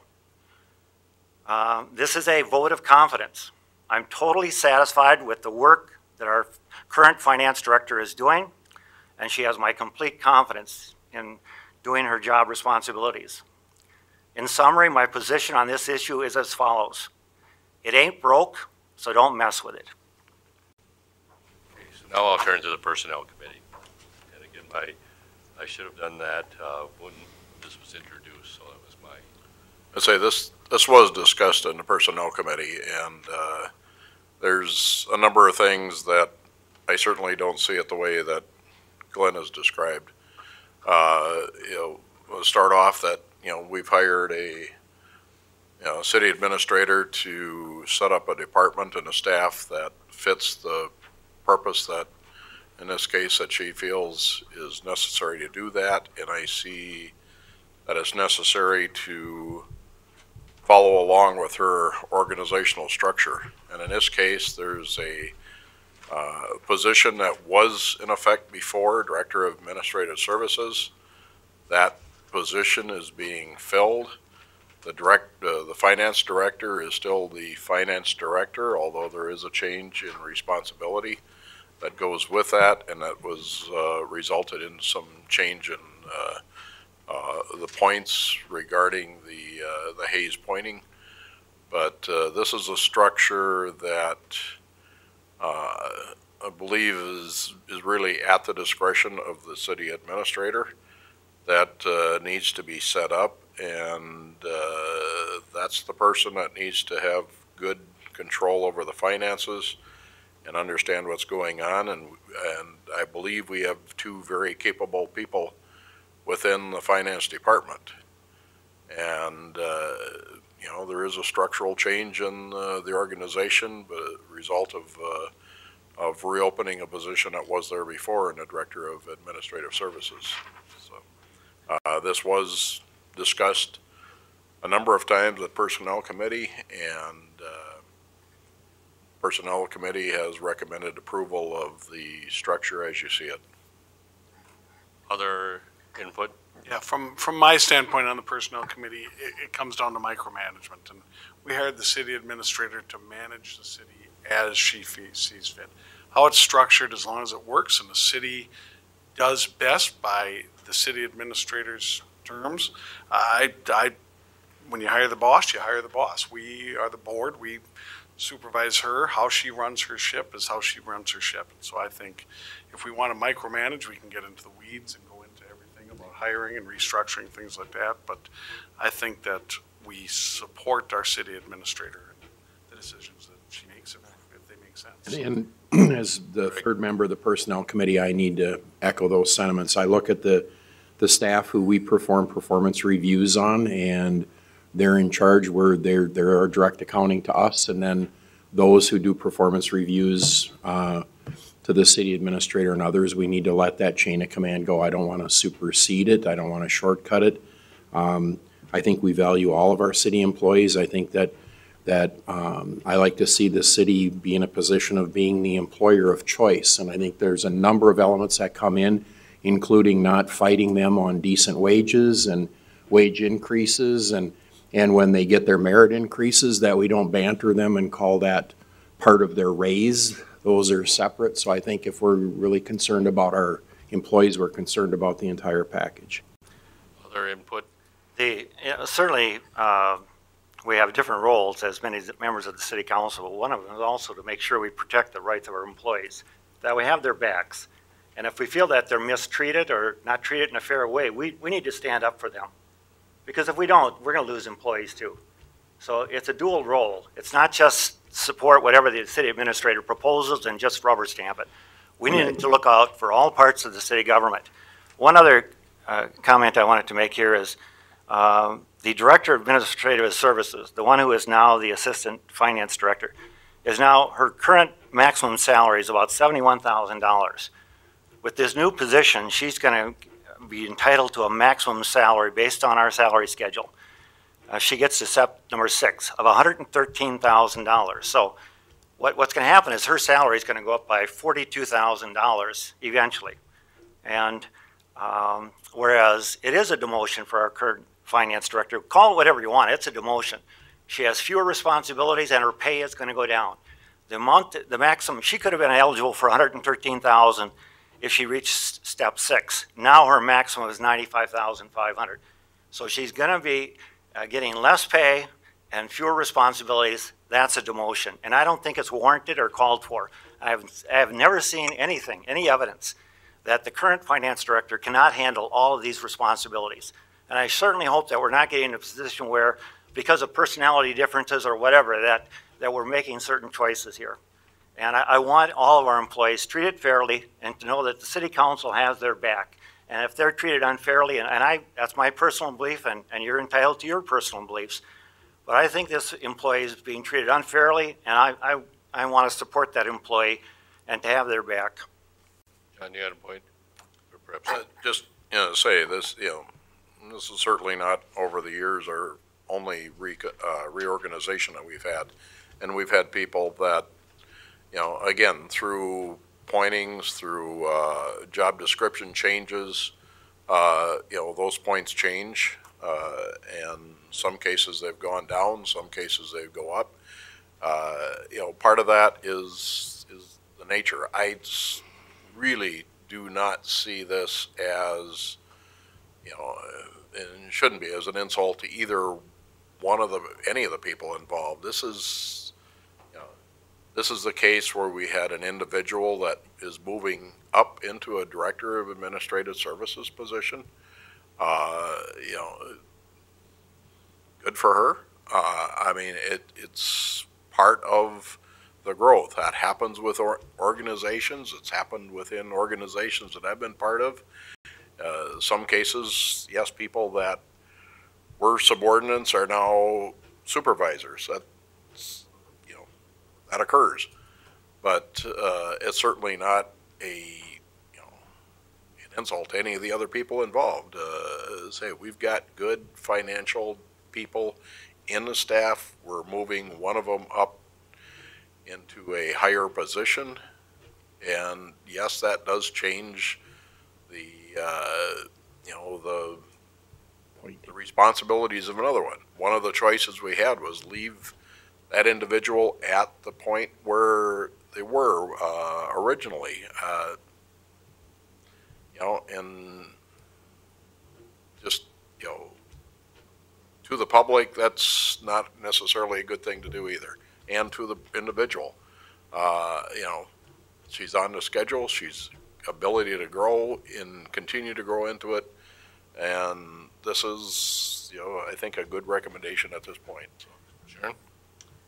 It is a management right to set job descriptions and the organizational structure. I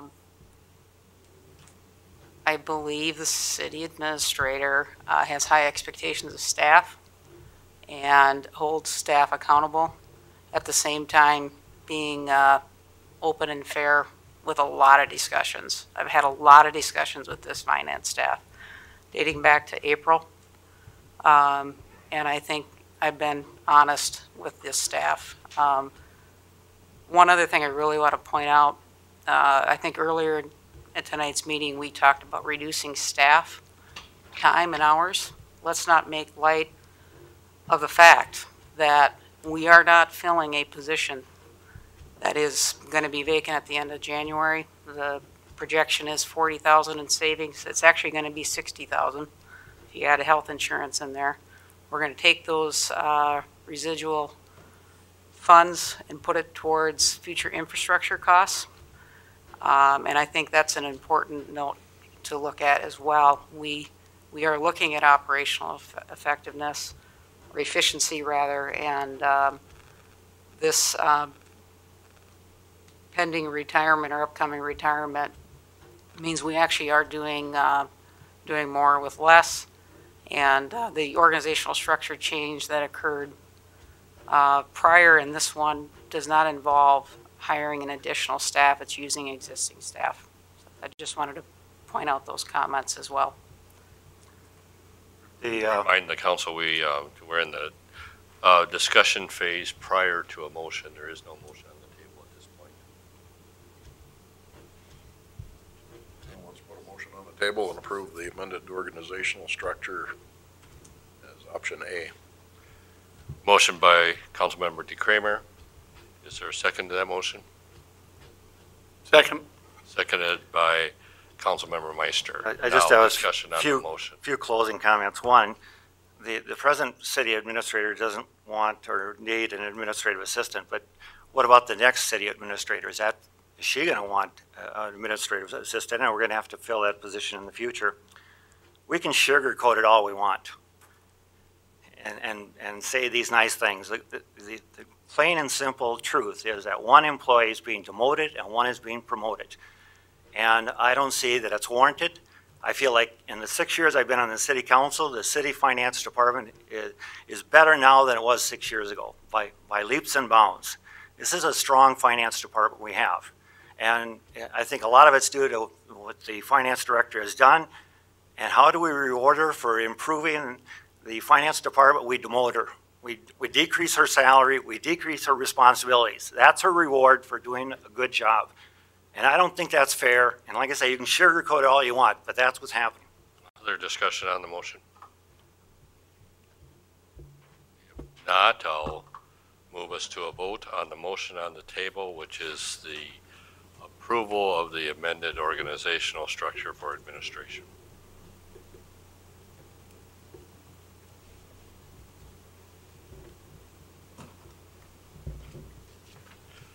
That motion does pass. We'll move to agenda item number 29. Agenda item number 29 is to consider the appointment of the city attorney. According to the city charter, the city attorney is appointed every 2 years. And that's a mayor's appointment by confirmation of the council. And then there's also a contract for services that outlines the duties of the city attorney. So with that, Sharon? Mr. Mayor and Council, the mayor and the city attorney and I have met, I believe, on a couple different occasions to talk about the city attorney services. One of the things that we did going forward for the next 2 years is defined what those city attorney services will be and what is included in the budget and what would be outside the budget. And in a general nature, or in simplified terms, any services performed outside the budgeted amount would need prior approval by the city administrator or city council. And that's just as a way to ensure there's not doubling up of attorney work and to ensure legal consultation and fee-wise we'll have the appropriation to move forward with that. And so I believe that has been included as Exhibit A in the city attorney memorandum of understanding. The city attorney did review that city attorney services Appendix A, and he also did update the memorandum of understanding, which I think has been presented to the council in previous appointments. The one thing I do want to just list out for the council, and I believe Dennis also received this today as well, is just looking at what typically has been done for the budgeted figures, because that is referenced in Exhibit A as what will be provided to the city attorney. In 2016, the amount was $117,083.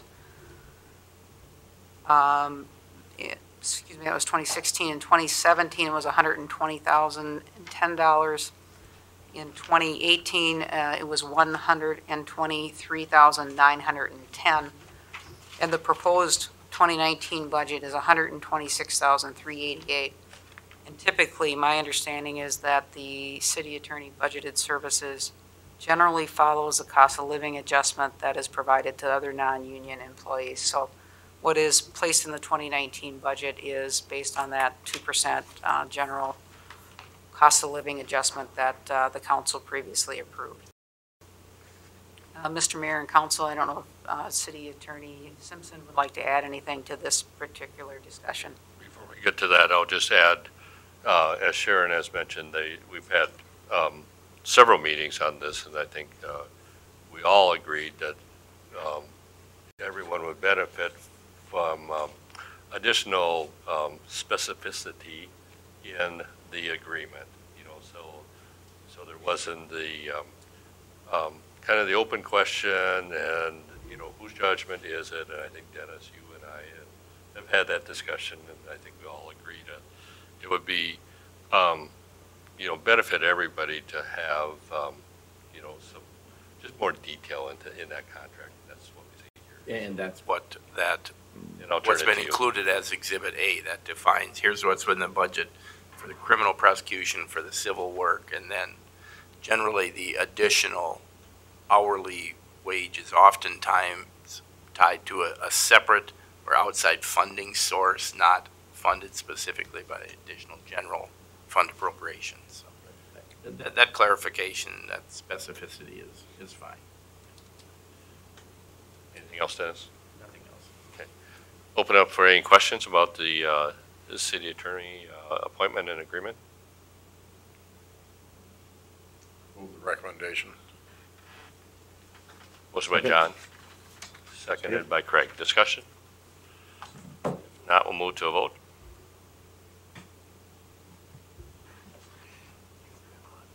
Motion passes. Thank you.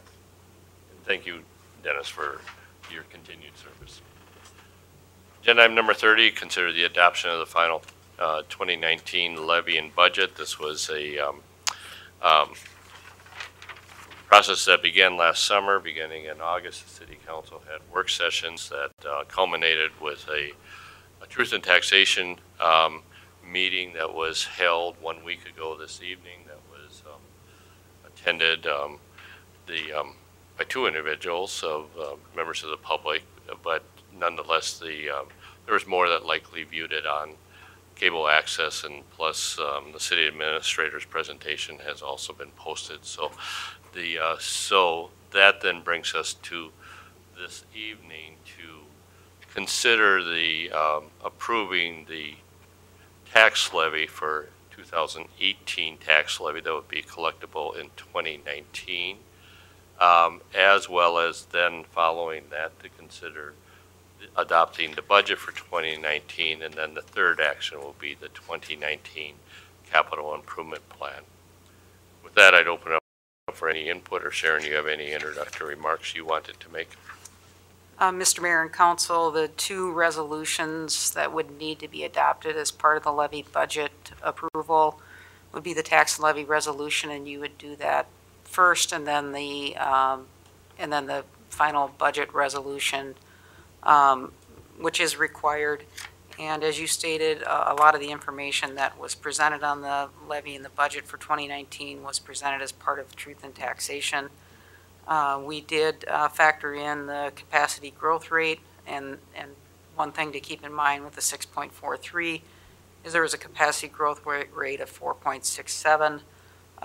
The impact on the tax rate overall was minimal. We did have some influences, two main influences on the levy, being that our local government aid is flat. In fact, the local government aid amount is less than 2002 levels, and then our infrastructure work that does relate to the bonding and payment schedules going forward, that has been two of the larger impacts. General fund expenditures have been relatively flat, and as part of the levy resolution, that has probably had the most minimal impact. We did have a presentation or a slide in the Truth in Taxation about how it impacts homestead and commercial property. Average residential property will see an increase annually of $12 for property taxes, and then commercial property average would be about $85 annually. So if there's no further questions, I guess I can pause and see if you have any further discussion. Input from the council? As a general rule, wouldn't it be true that larger cities would tend to have smaller city tax rates than, would have lower tax rates than small cities? I've got a printout here of all the cities in Minnesota, and it appears that larger cities can have an average tax rate lower than small towns can have because of the economies of scale. So you would think as our tax capacity goes up, our tax rate would actually go down. And that's kind of seems to be a general rule here. But if I look at our city tax rates, in 2009 it was about 49%, and it stayed at 49, 49.7, around 50. And in recent years, it's jumped up to 54 and 55% as an average tax rate. So as our tax capacity goes up, our rate is not going down, it's actually going up. And that to me is not a good sign.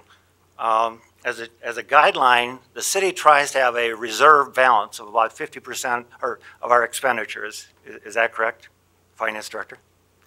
And I mean, that's a general guideline. And we also have a general guideline with regard to wastewater and surface water as far as what the reserve balance should be. One is a 50%, another one's a 25%. I'd like to see the council pass a guideline that it is our goal and our guideline that we would like to keep the city of Marshall tax rate at 50% or below. Now, you got to be careful when you use that term tax rate, because the 50% is not times your entire assessed value of your house. It's based on your tax capacity. But so it's not that they're paying a 50% tax on their property values. But it is a city average tax rate. And like I said, our trend is from 49 to 55%. And I would like to see us pass a guideline, like I said before, that it would be our goal, our guideline, that we would like to keep the city tax rate to 50% or below. We had a meeting tonight about our long-term debt, and one of the interesting points there is that they're proposing that we decrease our fund balance from 50 to 40% and increase our city tax rate from about 55% today up to about 68 or 69%. That's what our consultants have in this proposal. And so to me, we're heading in the wrong direction.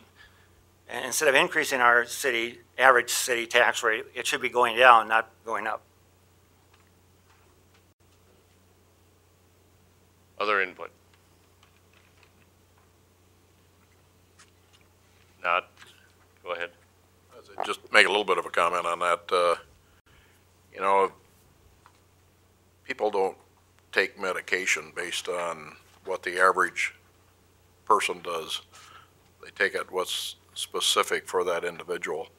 And I kind of see the same thing for a city. You know, we decide what it is, you know, that's our job here to decide what the taxes are based on what is the need and the desires of our community. And, you know, that can vary. I don't see it tied to any average. I see it tied to what really the wishes of the community are. And to me, that's, you know, that's the ultimate. I mean, if we decide, and for example, we did decide to build an arena, 61% did. That's how, you know, democracies work. And so we spent the money. We know we need roads. We know we need them cleaned. We need to keep the snow off of it. We can't control on an average what the snow is. You know, we don't plow it on an average.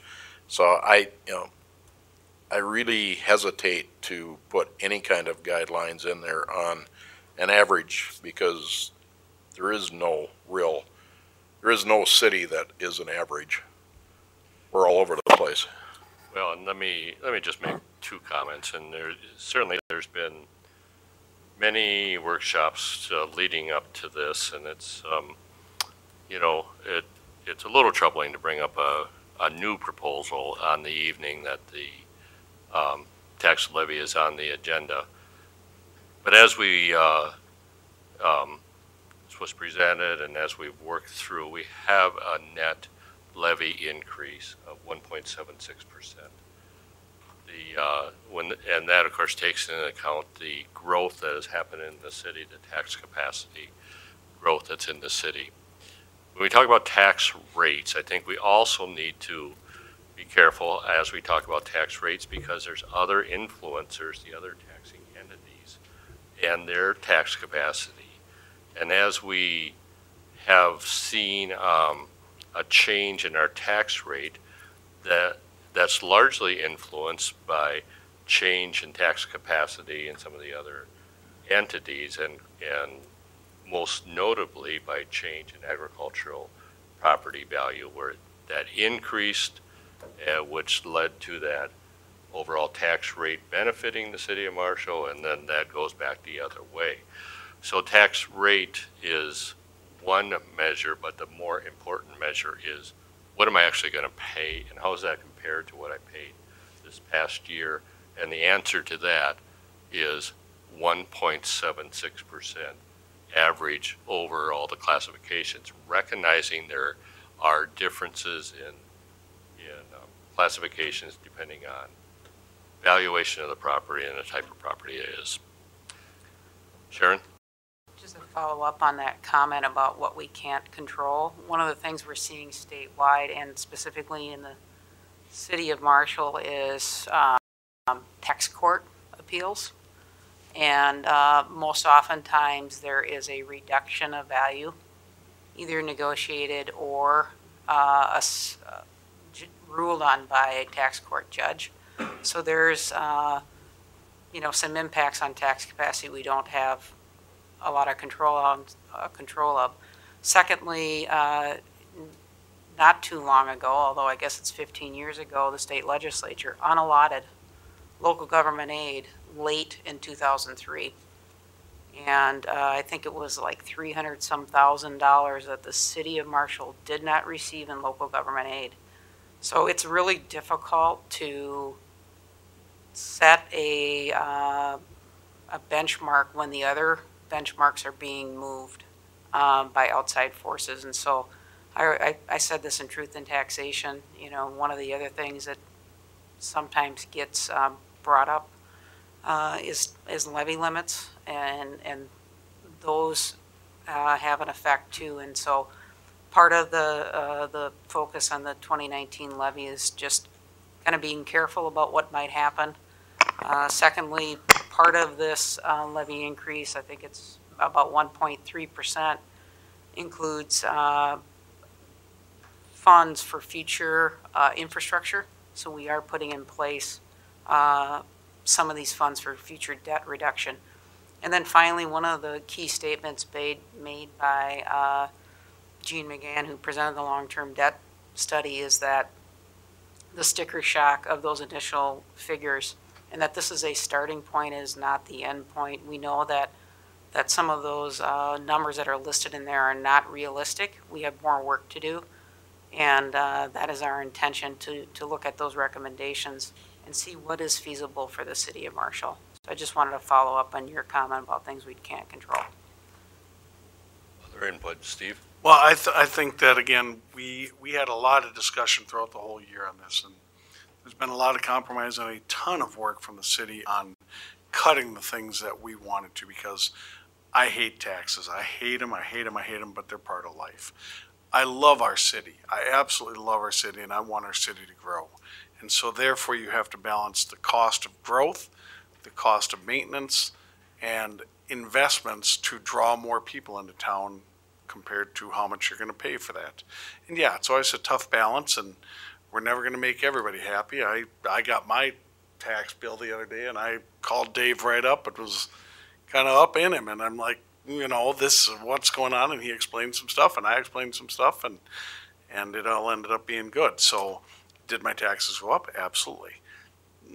Okay, it wasn't significant, so it's not that big of a deal. I think that taxes, when we look at it, we have to pay the bills. We have to make sure that we consider everything we spend out so that we get maximum value for every single penny we use. And I think we're trying to do the best of that. And ultimately, it comes down to compromises. And is this proposal my favorite? No. Can I live with it? Yes. I guess I'm ready to move approval of the resolution, second series, approving the 2018 tax levy collectible in 2019. Motion by Craig, seconded by David. Discussion? Just one couple comments, quick ones here. First of all, I'm not proposing we adopt the 50% rule tonight. I'm saying that's something we should be looking at, and that should be a goal. And I realize we're not going to do it overnight. But the trend seems to be increasing, not decreasing, our citywide tax rate. So it's not like I'm proposing something new. I'm just using it as a guideline and saying I think we're heading in the wrong direction here. And second of all, there was talk about comparing us to other cities. Well, we get compared to cities every year in our financial report. Our auditors think it's important enough that we compare ourselves to other cities that they include it in our report.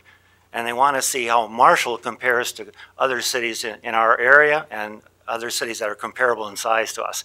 So it is important to compare ourselves to others to see if we're out of line. Companies do it all the time in ratio analysis. They compare their ratios to their competitors, to those in their industry. That's how they decide their strengths and weaknesses. And I think the city of Marshall should be doing the same thing. Other discussion on the motion? Yeah, I think one of the points is that I think those are great discussions, but I think I'm a little disappointed and saddened that they don't come out until tonight and that they don't come out in the work sessions. Other discussion on the motion? First of all, would it made it any difference? In a private session, I've got one vote on this council, and I know I'm going to be the losing vote, and I know I'm not going to convince the majority. But I think the public has a right to hear these comments, because if they're made in closed session where nobody's there, they don't hear that. And I think they need to hear some of these comments. Clarifications are not closed session. It's like I know, entirely but public forum. And I think if you want to make change, you need to start when the process starts. If you want to create drama, you do it now. I'm bringing it to the city's or the citizens' attention here. I'm not trying to create drama, whatever you think. But this is where people, it's broadcast, people are here in attendance. There's more people in attendance at a city council meeting than at a work session. We all know that. Other discussion on the motion? If not, we'll move to a vote.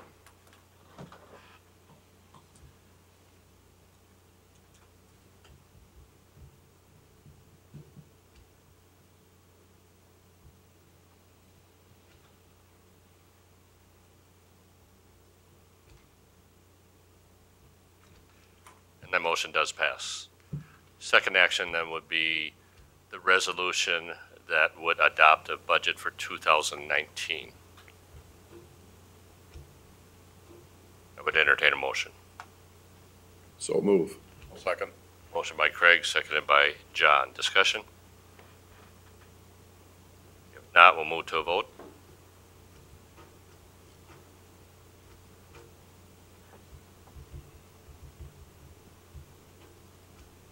Motion passes. The third action then would be the 2019 capital improvement plan. Is there a motion? I'll move that. Motion by Steve, I'll second. seconded by John. Discussion? If not, we'll move to a vote.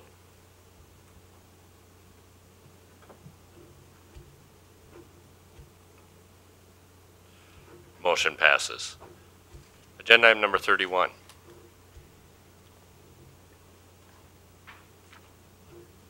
Agenda item number 31 is the Commission Board Liaison Reports. The Regional Development Commission meets later this week. The Fire Relief Association has not met since we last met. Craig? Thank you, Mr. Mayor. Library Board met yesterday and covered a number of topics, some related to facility management and some discussions I know that Sharon and Parks and Public Works have had, and number of improvements continuing in the building, kind of wrapping up some loose ends, and also with the HVAC system. And then a lot of discussion about programming, a lot of positive things happening there. We've got some staff reports, and another thing that's going to be open New Year's Eve, they're going to be running a families and groups program there, which will have a number of events, including mini golf and a number of things, and they'll be open until 8 o'clock, and there'll be refreshments, and the public is welcome. So I think that people that haven't engaged the library and really understand all of the open works, I'm encouraged, and I think the entire board and the staff at the library are encouraged by the amount of civic use that the library has gotten, both the real short notice. My hat's really off to them with the Lieutenant Governor-elect coming out and on a very short notice doing a town hall, which was very well attended. They were thinking maybe a couple dozen people, and they had over 80 there, which was outstanding. So for people that haven't gone and enjoyed the library, and those that have and want to do some more, New Year's Eve might be a great time to go and spend some time there. So that's all I have, Mr. Mayor. Thank you, Craig. Steve? So I was unable to attend the Community Services Board secondary to work obligations. I guess I'll defer to Mr. Vandermillen if there's anything pertinent from that meeting, since I was stuck with work. No, and our EDA meeting meets next week. Okay. Glenn? Housing Commission met yesterday. Everything's going well with the Housing Commission. Planning Commission meets tomorrow. John? Mine did not meet. Just a note that next week during our city council meeting, there will also be utilities meetings. So I guess I'll be at this one. And David? Airport did not meet. The others are not on rotation for this period. Okay. We'll move then to agenda item number 32, council individual items. David? Nothing tonight. John? Nothing tonight. Craig? Nothing, Mr. Mayor. Steve? I have nothing further, Mr. Mayor. And Glenn? I have nothing. I would add just a couple of things, perhaps three.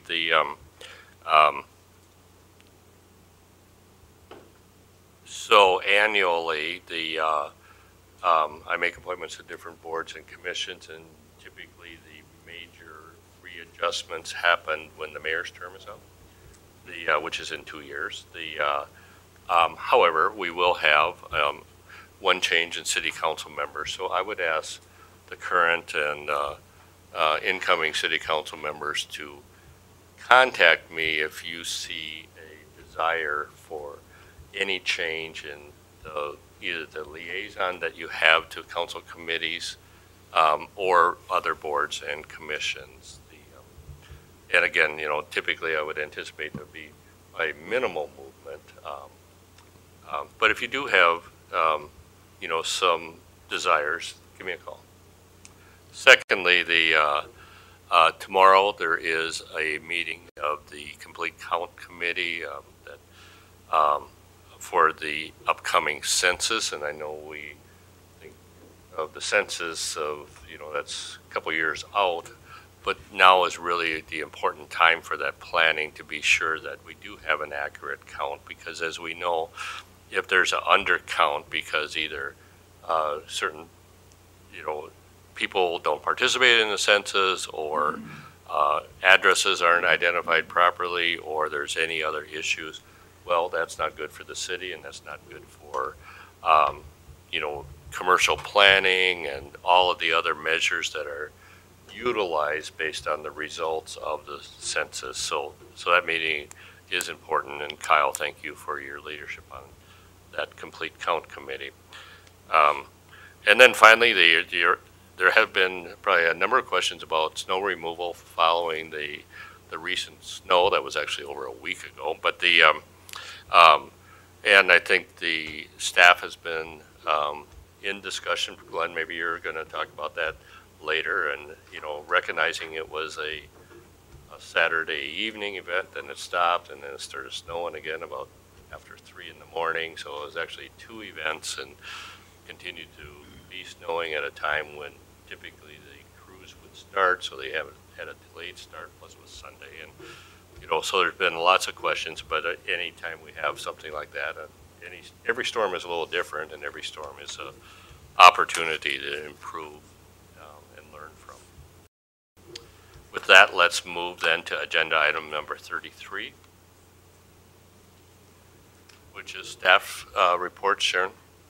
Mr. Mayor and Council, one of the other items that we did discuss at personnel, they did not have the attached policy or program as part of their packet, but it did get brought up, and it was a suggestion by personnel to bring this forward to council for review and possible approval either tonight or at a future meeting, is a voluntary reduction in hours program.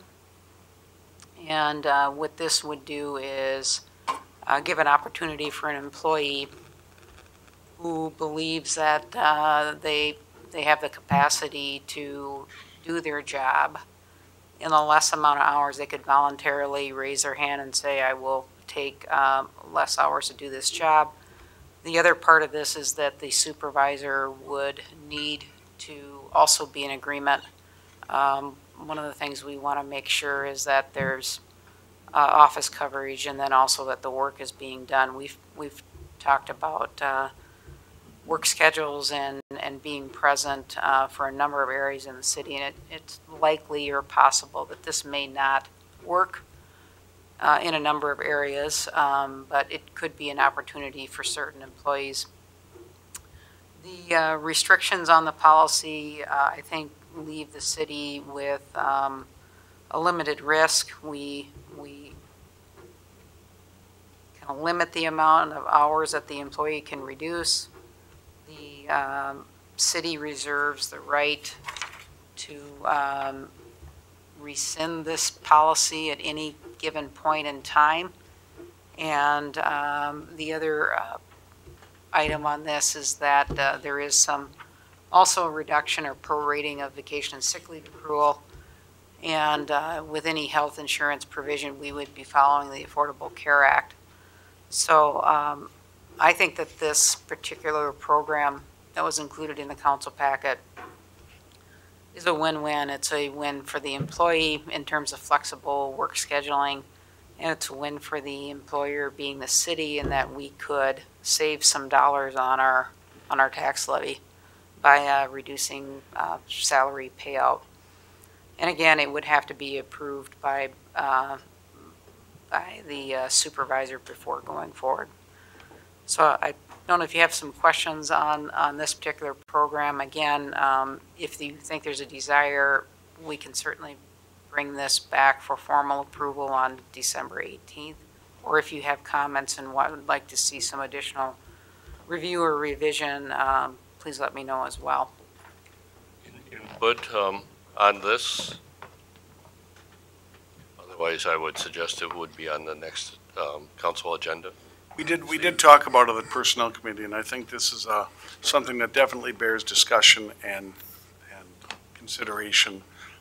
The new workforce, as you get in, is requiring more and more flexibility, and with technology, there's no reason we can't afford that flexibility. So I think this is a tool that really helps facilitate that flexibility to get a quality workforce. Other input? That's all I had, Mr. Mayor. Glenn?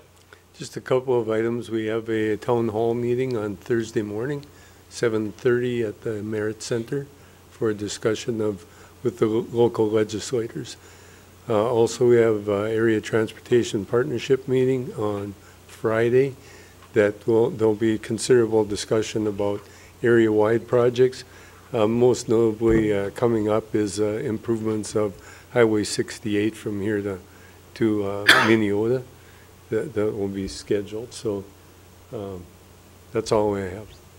Thank you, Glenn. Dennis? Nothing else, just thank you for your vote and reappointment. Thank you. We'll move then to the remaining agenda items.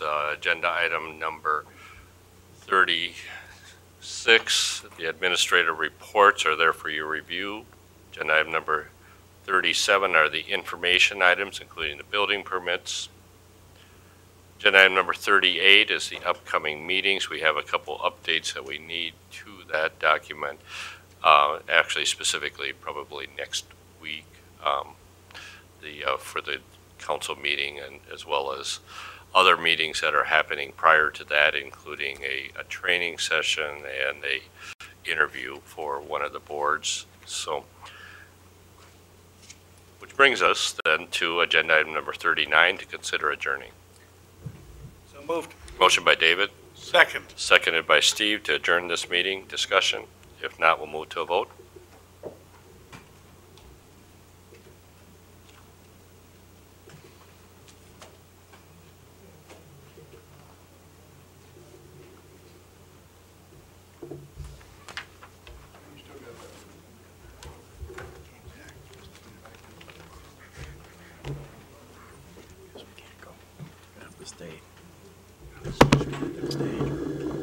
We'll do a voice vote on that. All in favor say aye. Aye. We're adjourned.